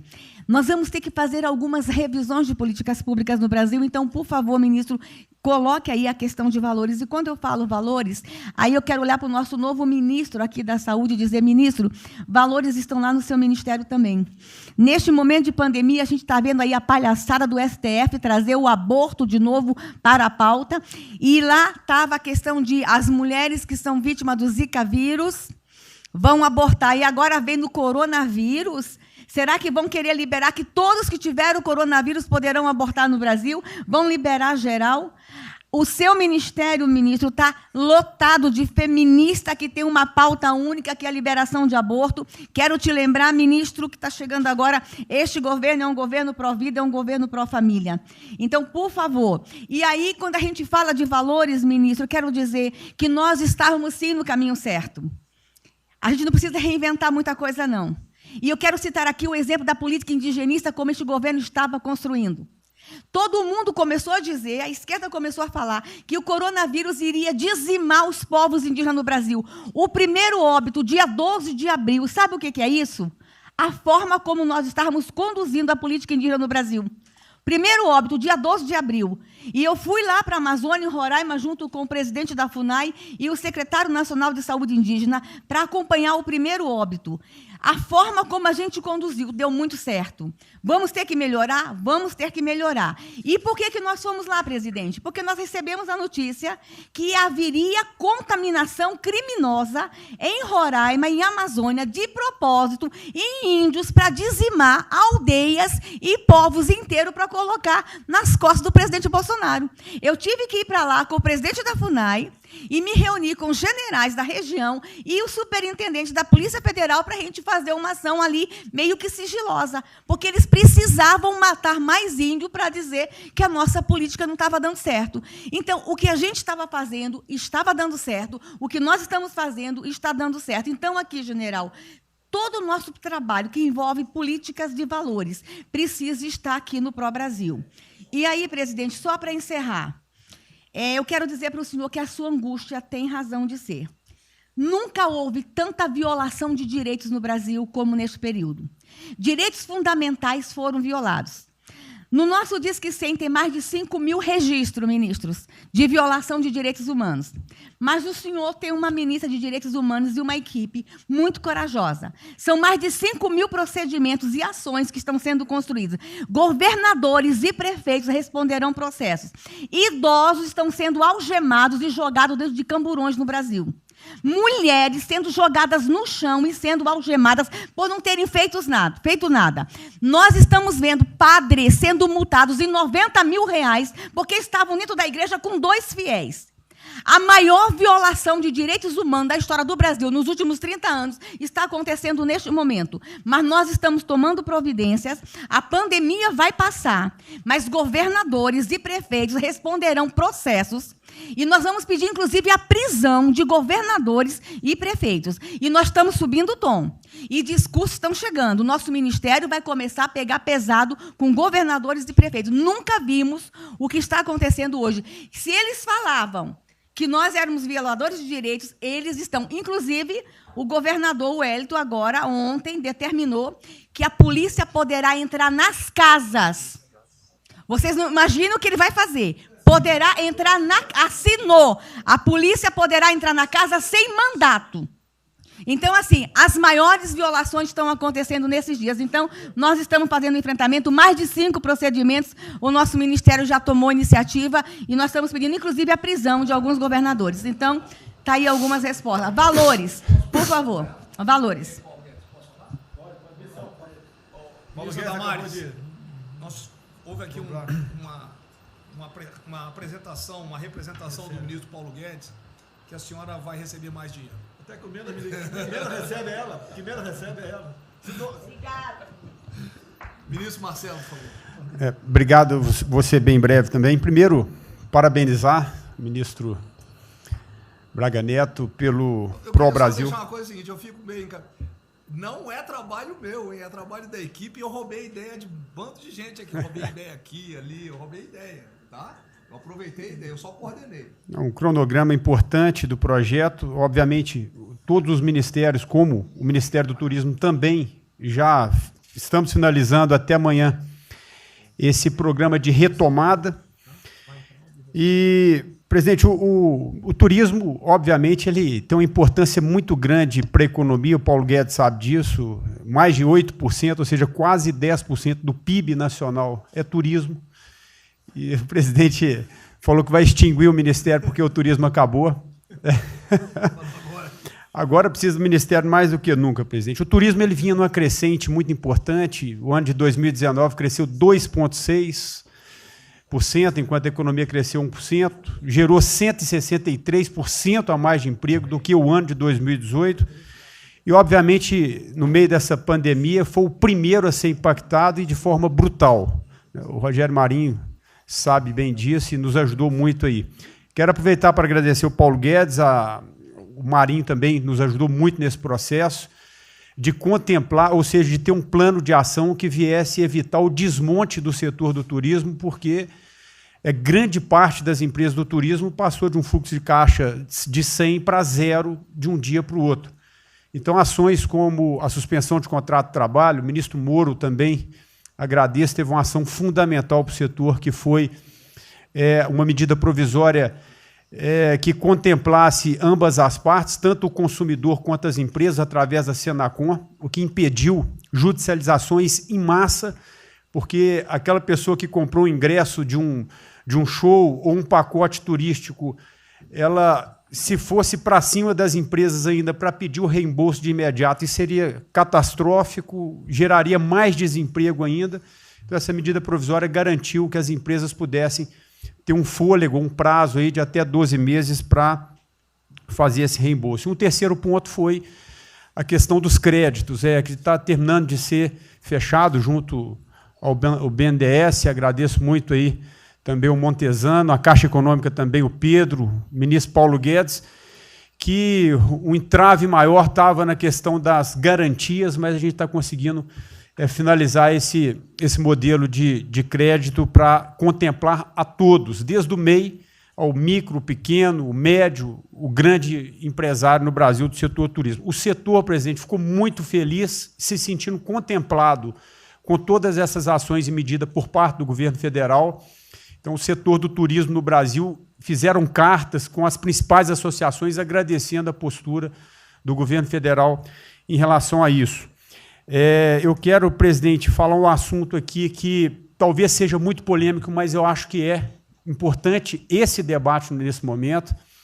Aí eu falo também para a ministra Damares, que eu sei que é uma pauta muito sensível também a ela, que é a questão, presidente, porque o Ministério do Turismo agora tem que ter um planejamento, um plano de atração de investimentos, que é o que gera emprego, renda, é o que ajuda, obviamente, a economia do Brasil. E, para isso, presidente, eu acredito que é um momento propício, nesse planejamento da retomada, discutir os resorts integrados. Não é legalização de jogos, não é bingo, não é caça-níquel, são resorts integrados. Obviamente, presidente, uma pauta que precisa de ser construída, a Damares está olhando com cara feia para mim, uma pauta que precisa de ser construída com as bancadas da Câmara, tanto a evangélica quanto a católica, mostrando ou desmistificando vários mitos que giram em torno disso. Não sei se o ministro Paulo Guedes concorda. Nós temos a possibilidade de atrair pelo menos 40 bilhões de dólares para o Brasil só de outorgas, de investimentos imediatos com essa pauta.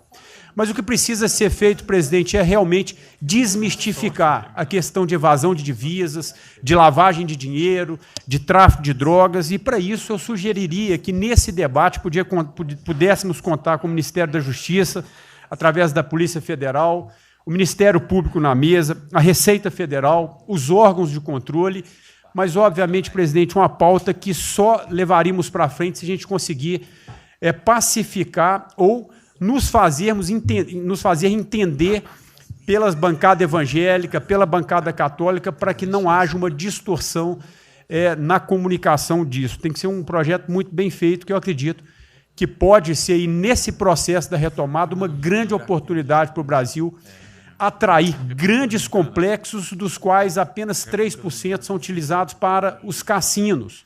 E outra, isso não tem impacto diretamente nenhum na família dos trabalhadores brasileiros. Pacto com o diabo. Não, não é bem isso, não. Vou ter que começar a desmistificar para a Damares aqui. Estou vendo isso. Então, presidente, aqui não estou dizendo que a gente tem que colocar isso como um projeto de governo, obviamente, mas abrir esse debate em torno dos resorts integrados. Propõe a data, a gente reúne os ministérios, Tá bom. a gente conversa. E para finalizar, presidente, o ministro Nelson, prazer estar aqui com o senhor a primeira vez. A gente fez um projeto muito bem elaborado, né, dentro do âmbito do Comitê de Operações, que visa fazer com que os hotéis possam abrigar os profissionais de saúde, e só os profissionais de saúde. A questão anterior do Ministério, por 2 vezes eu mandei a mensagem, não se manifestou, não se interessou, mas eu acredito que é um projeto que pode, sobretudo, trazer para o governo federal uma boa visibilidade com essa preocupação de quem está na linha de frente do combate, que são os profissionais de saúde. Visando 2 coisas, eu já vou terminar, que é, primeiro, melhorar essa logística do profissional de saúde, que sempre tem um hotel próximo ao hospital, aos hospitais, e também a preservação da família desses profissionais, mostrando, obviamente, a sensibilidade do presidente Jair Bolsonaro na preocupação com essas vidas desses profissionais. Obrigado, ministro. Tem uma reunião, que dia que é a reunião? Parece que é hoje, às 16 horas. Hoje, então. Já tem uma reunião marcada para a gente discutir isso aí. Tá bom. Obrigado. Saúde e turismo. A gente definir. Penúltimo debatedor, ministro Weintraub. Obrigado. Tem 3 anos que eu... Fui claro no penúltimo. Muito obrigado. Tem 3 anos que, através do Onix, eu conheci o presidente. Nesses 3 anos, eu não pedi uma única conselho, não tentei promover minha carreira, me ferrei na física, ameaça de morte na universidade, e o que me fez, naquele momento, embarcar junto, era a luta pela liberdade. Eu não quero ser escravo nesse país. E acabar com essa porcaria que é Brasília. Isso daqui é um cancro de corrupção, de privilégio. Eu tinha uma visão extremamente negativa de Brasília. Brasília é muito pior do que eu podia imaginar. As pessoas aqui perdem a percepção, a empatia, a relação com o povo. Se sentem inexpugnáveis. Eu tive o privilégio de ver a mais da metade aqui desse time chegar.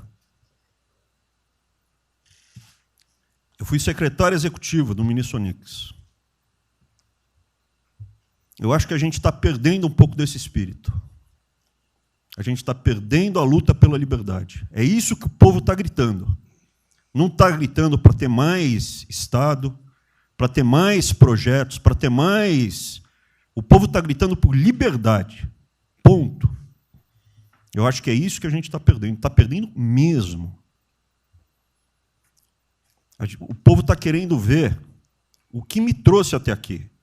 Eu, por mim, botava esses vagabundos todos na cadeia. Começando no STF. E é isso que me choca. Era só isso, presidente. Eu realmente acho que toda essa discussão de vamos fazer isso, vamos fazer aquilo, eu vi muitos ministros que chegaram, foram embora. Eu percebo que tem muita gente com agenda própria. Eu percebo que tem, assim, tem um jogo que é jogado aqui. Mas eu não vim para jogar o jogo. Eu vim aqui para lutar. E eu luto e me ferro. Eu estou com um monte de processo aqui no Comitê de Ética da Presidência. Eu sou o único que levou processo aqui. Isso é um absurdo o que está acontecendo aqui no Brasil. A gente está conversando com quem a gente tinha que lutar. A gente não está sendo duro bastante contra os privilégios, contra o tamanho do Estado. E eu realmente estou aqui de peito aberto, como vocês sabem disso. Levo tiro. Odeio o Partido Comunista. Ele está querendo transformar a gente numa colônia. Esse país não é... Odeio o termo povos indígenas, odeio esse termo, odeio. O povo cigano, só tem um povo nesse país. Quer, não quer sair de ré. É povo brasileiro, só tem um povo. Pode ser preto, pode ser branco, pode ser japonês, pode ser descendente de índio, mas tem que ser brasileiro, pô. Acabar com esse negócio de povos e privilégios. Só pode ter um povo. Não pode ter ministro que acha que é melhor do que o povo, do que o cidadão.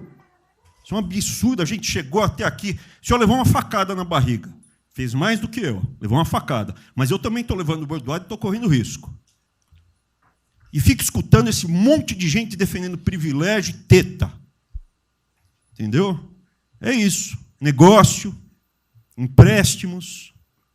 A gente veio aqui para acabar com tudo isso, não para manter essa estrutura. E esse é o meu sentimento extremamente chateado que eu estou vendo. Essa oportunidade se perder. Eu sou, evidentemente, eu estou no grupo dos ministros que está mais ligado com a militância, evidente, porque eu era um militante. Eu estava militando de peito aberto, continuo militando, do ponto de vista de carreira. Eu poderia ter tentado me dar bem. Não foi isso que eu fiz. Não foi isso que eu fiz. Sei que isso daqui é um palácio, existem intrigas palacianas, estou sendo muito franco. E a gente pode sim perder a liberdade, perder esse país. Ninguém vai se dar bem se a gente perder esse país. Quem vai se dar bem são pouquíssimas famílias. Pouquíssimas famílias. Não se iludam. Não se iludam. Era isso. Deixa eu complementar aqui. O que o Weintraub está falando, eu estou com 65 anos, a gente vai se aproximando de quem não deve. Eu já tenho que me policiar no tocante a isso daí. São pessoas aqui em Brasília, dos 3 poderes, que não sabem o que é povo.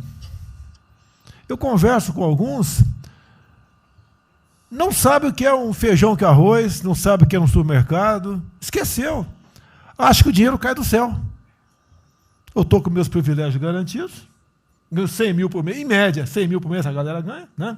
Legalmente, e acha que isso vai acabar nunca. Como alguns acham que a liberdade...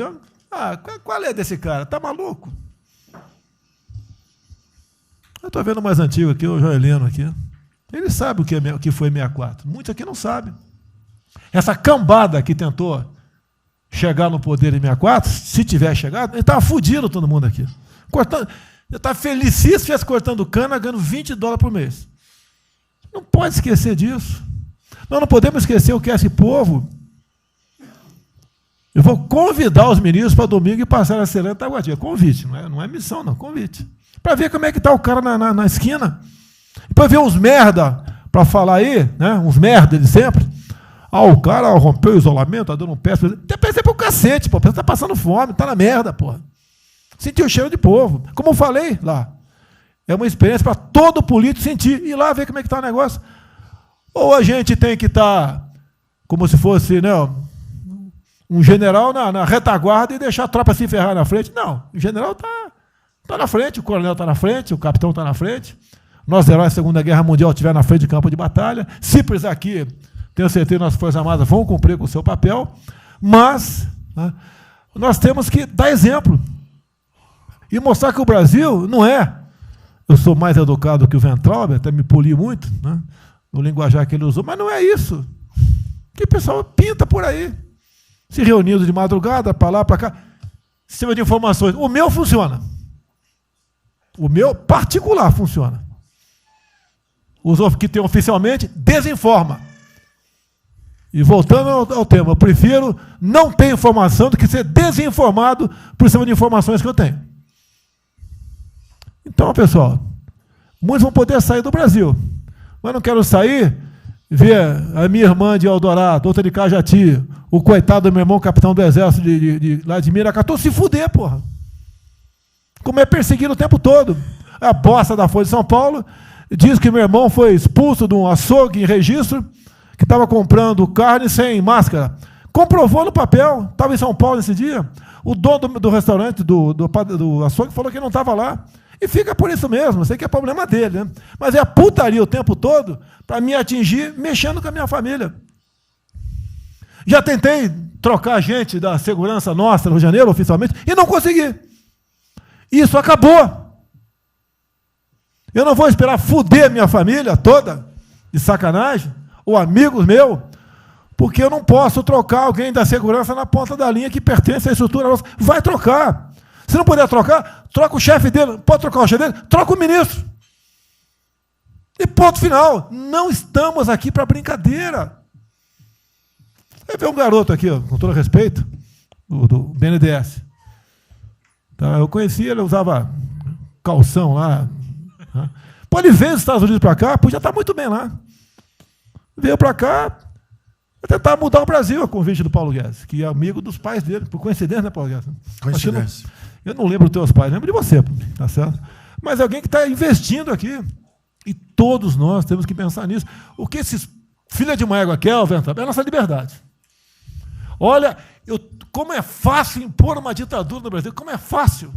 O povo está dentro de casa. Por isso que eu quero, ministro da Justiça e ministro da Defesa, que o povo se arme. Que é a garantia que não vai ter um filho da puta aparecer para impor uma ditadura aqui. Porque é fácil impor uma ditadura. Facílimo. Um bosta de um prefeito, faz um bosta de um decreto, algema e deixa todo mundo dentro de casa. Se tivesse armado, ia para a rua. E se eu fosse ditador, né, eu queria desarmar a população, como todos fizeram no passado, quando queriam, antes de impor a sua respectiva ditadura. Aí, que a demonstração nossa, eu peço ao Fernando e ao Moro, que por favor assine essa portaria hoje, que eu quero dar um puta de um recado para esses bosta. Por que eu estou armando o povo? Porque eu não quero uma ditadura. E não dá para segurar mais. Não dá para segurar mais.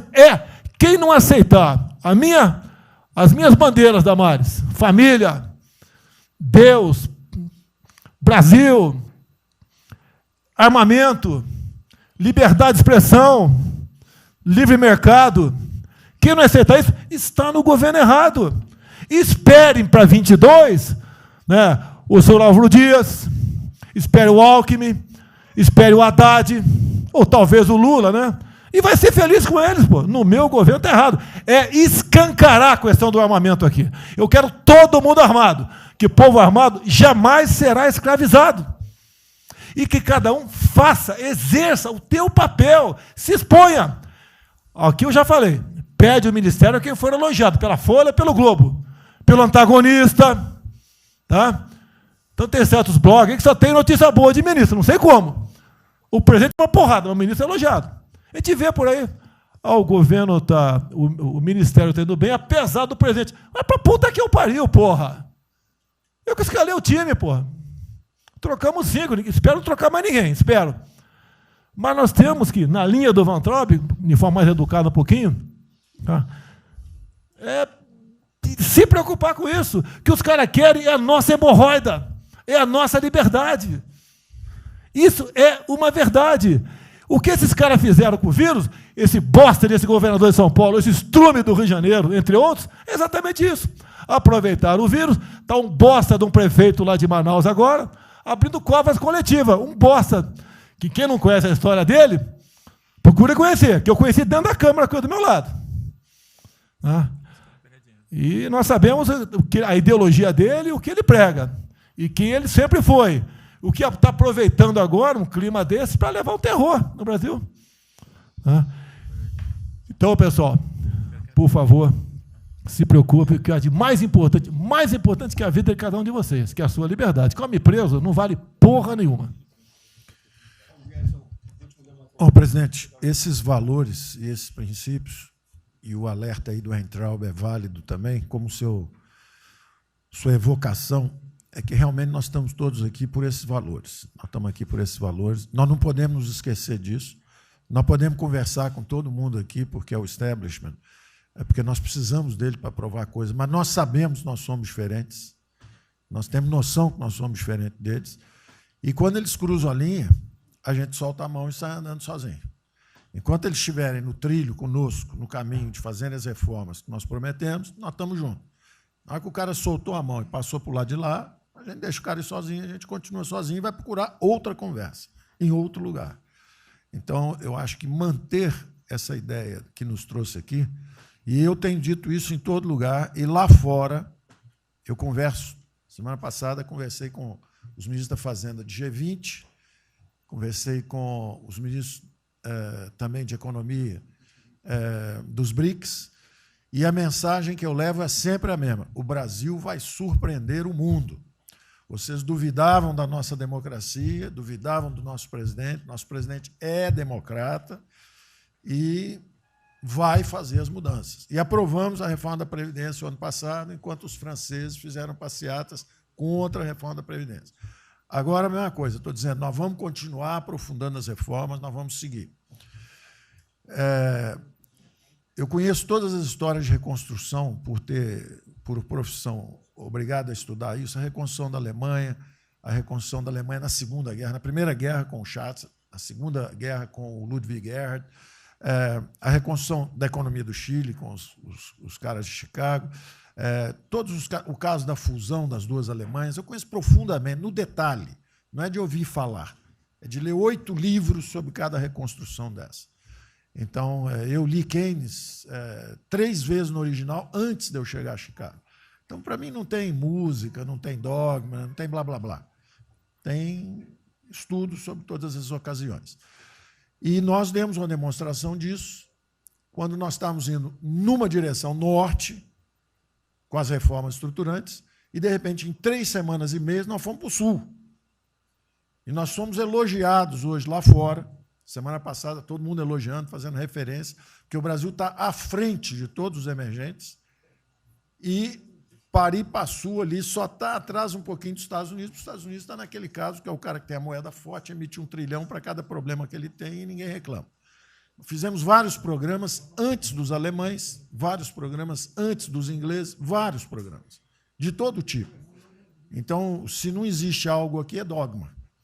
Existe capacidade de trabalho com um grupo extraordinário que eu tenho. Então, nós atacamos em todas as direções. Primeiro, o campus foi lá e reduziu os compulsórios em 200 bilhões. Logo depois, nós não tínhamos espaço constitucional, fizemos antecipações de benefícios e diferimento de impostos, porque não tinha espaço constitucional.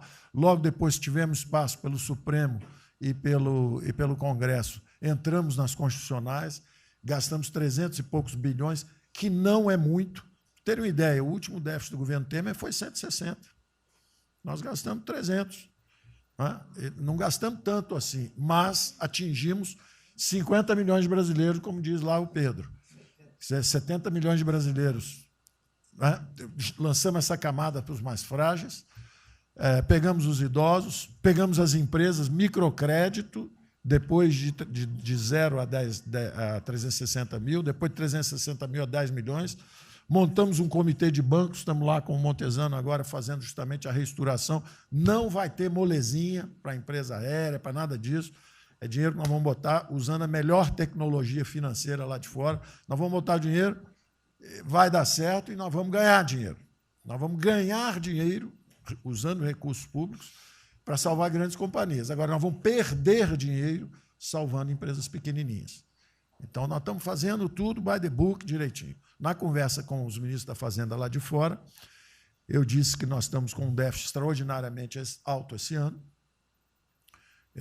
da mesma forma que eles, está todo mundo na mesma direção, só que nós caímos no chão, está uma confusão, tiro, porrada e bomba, mas nós não perdemos a bússola. A gente cai, levanta e sabe para onde nós temos que ir.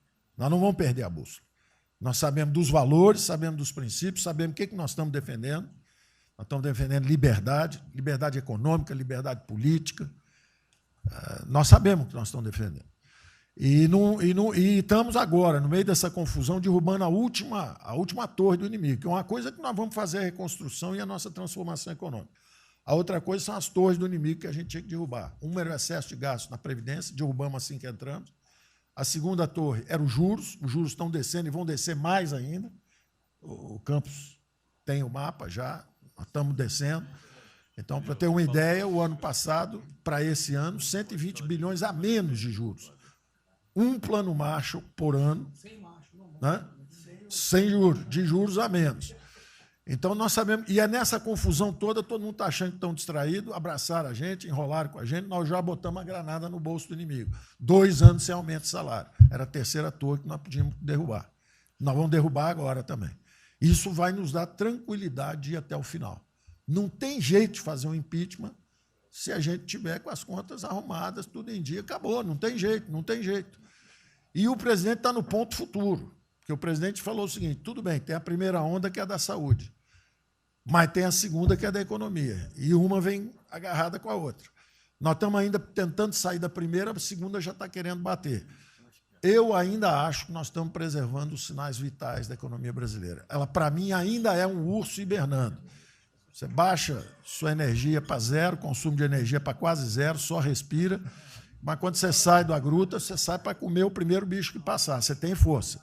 Nós não podemos deixar isso graças à super safra da nossa Tereza, à logística do Tarcísio, a comida está chegando, as exportações estão seguindo, a China é aquele cara que você sabe que você tem que aguentar, porque, para vocês terem uma ideia, para cada $1 que o Brasil exporta para os Estados Unidos, exporta 3 para a China. Você sabe que ele é diferente de você, você sabe que geopoliticamente você está do lado de cá. Agora, você sabe o seguinte, não deixa jogar fora aquilo ali, não, porque aquilo ali é comida nossa, nós estamos exportando para aqueles caras. Não vamos vender para eles, ponto crítico nosso, mas vamos vender a nossa soja para eles. Isso a gente pode vender à vontade. Eles precisam comer.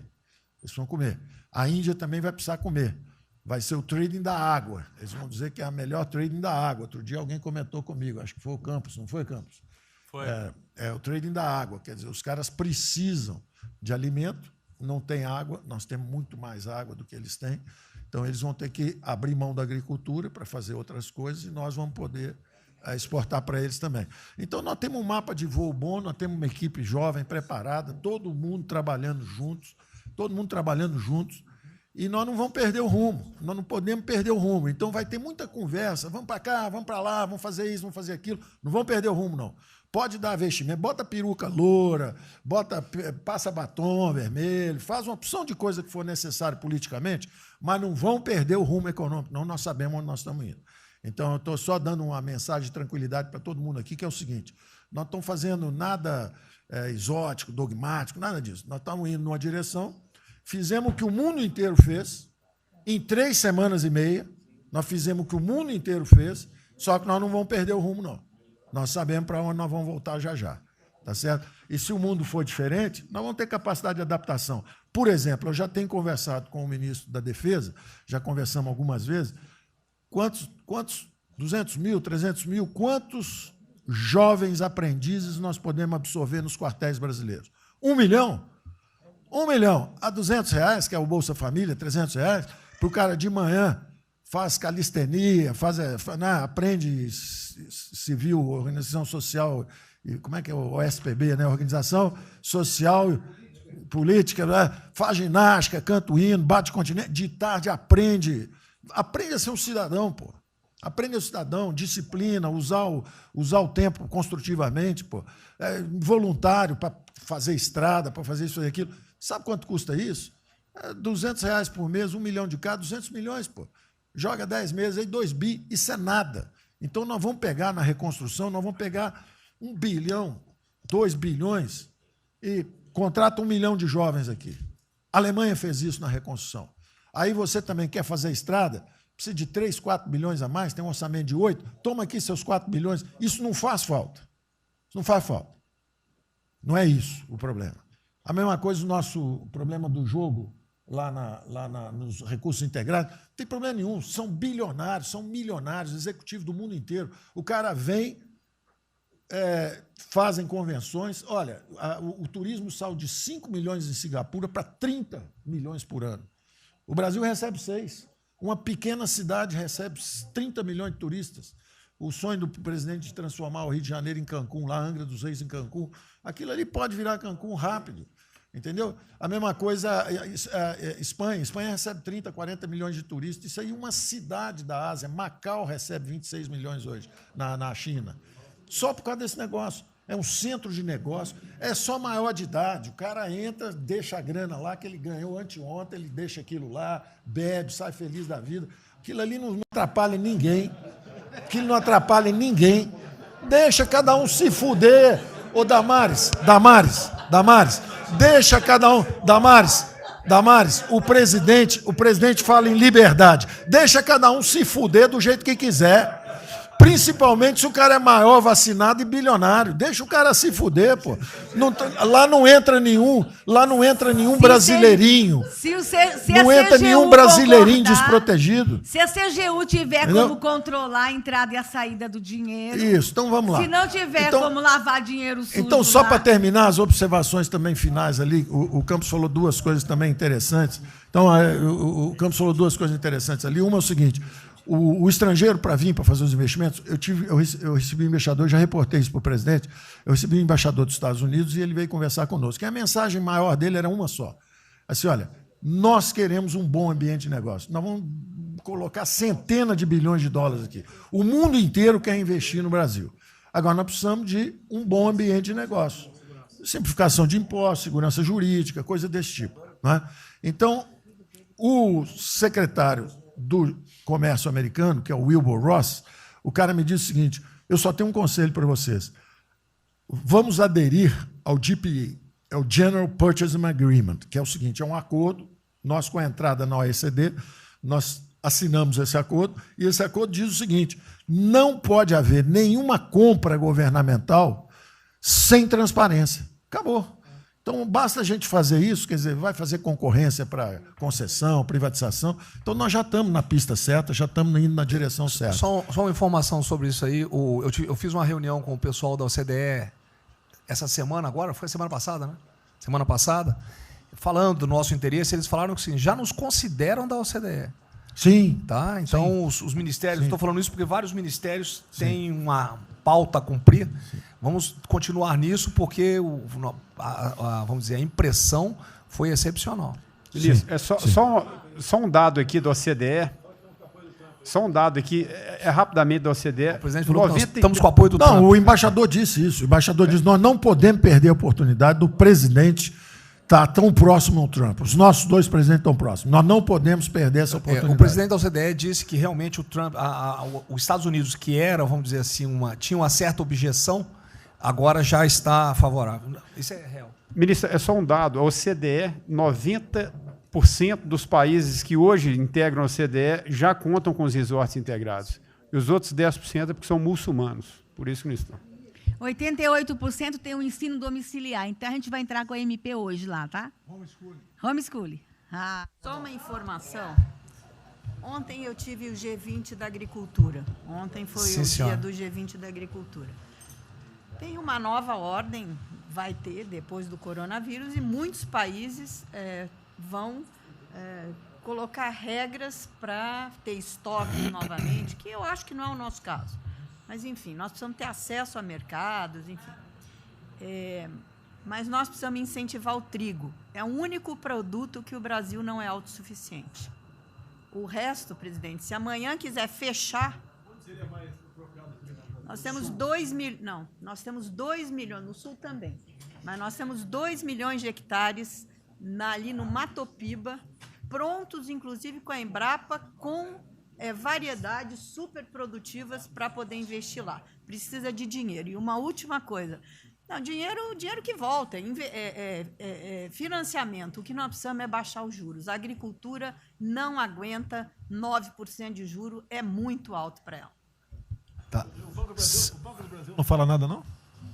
O Banco do Brasil não é tatu nem cobra. O Banco do Brasil não é tatu nem cobra, porque ele não é privado nem público.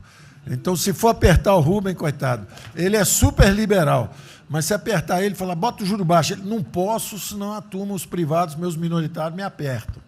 Aí você fala assim, bota o juro alto, ele, não posso, porque senão o governo me aperta. O Banco do Brasil é um caso pronto de privatização. É um caso pronto, e a gente não está dando esse passo. Só já notou que o BNDE e a Caixa, que são nossos públicos, a gente faz o que a gente quer. O Banco Brasileiro não consegue fazer nada, e tem um liberal lá. Então tem que vender essa porra logo. Na próxima reunião aí. Apesar de todo apesar de todo o aumento de risco que passou a haver no sistema bancário, o Banco do Brasil está expandindo bastante seus empréstimos. E a agricultura, a ministra Tereza Cristina é testemunha aqui de que o apoio está sendo muito grande.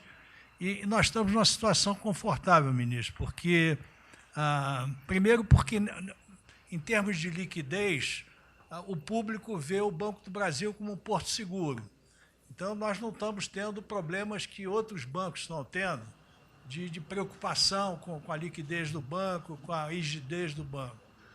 E na nossa formação de resultado, as pessoas físicas têm um papel preponderante dentro do Banco do Brasil. E nós temos a felicidade, nesse momento, de contar com folhas de pagamento de empresas públicas, das Forças Armadas, né, que, em termos relativos, estão numa situação mais segura do que o cidadão comum, que não participa de empresas públicas. Mas só confesse o seu sonho. Hein? Confesse o sonho.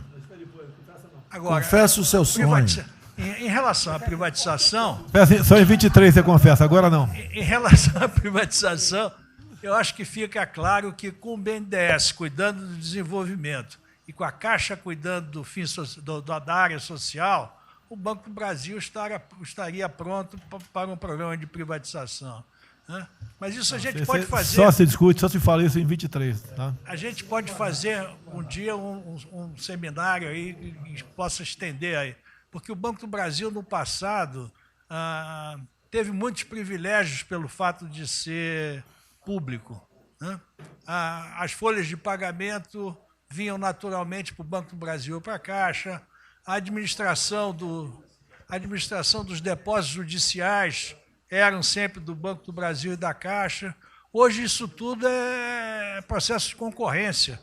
Nós temos que pagar muito caro por esses antigos privilégios que não são mais privilégios. E fica só o lado ruim de ser estatal, pesando no Banco do Brasil.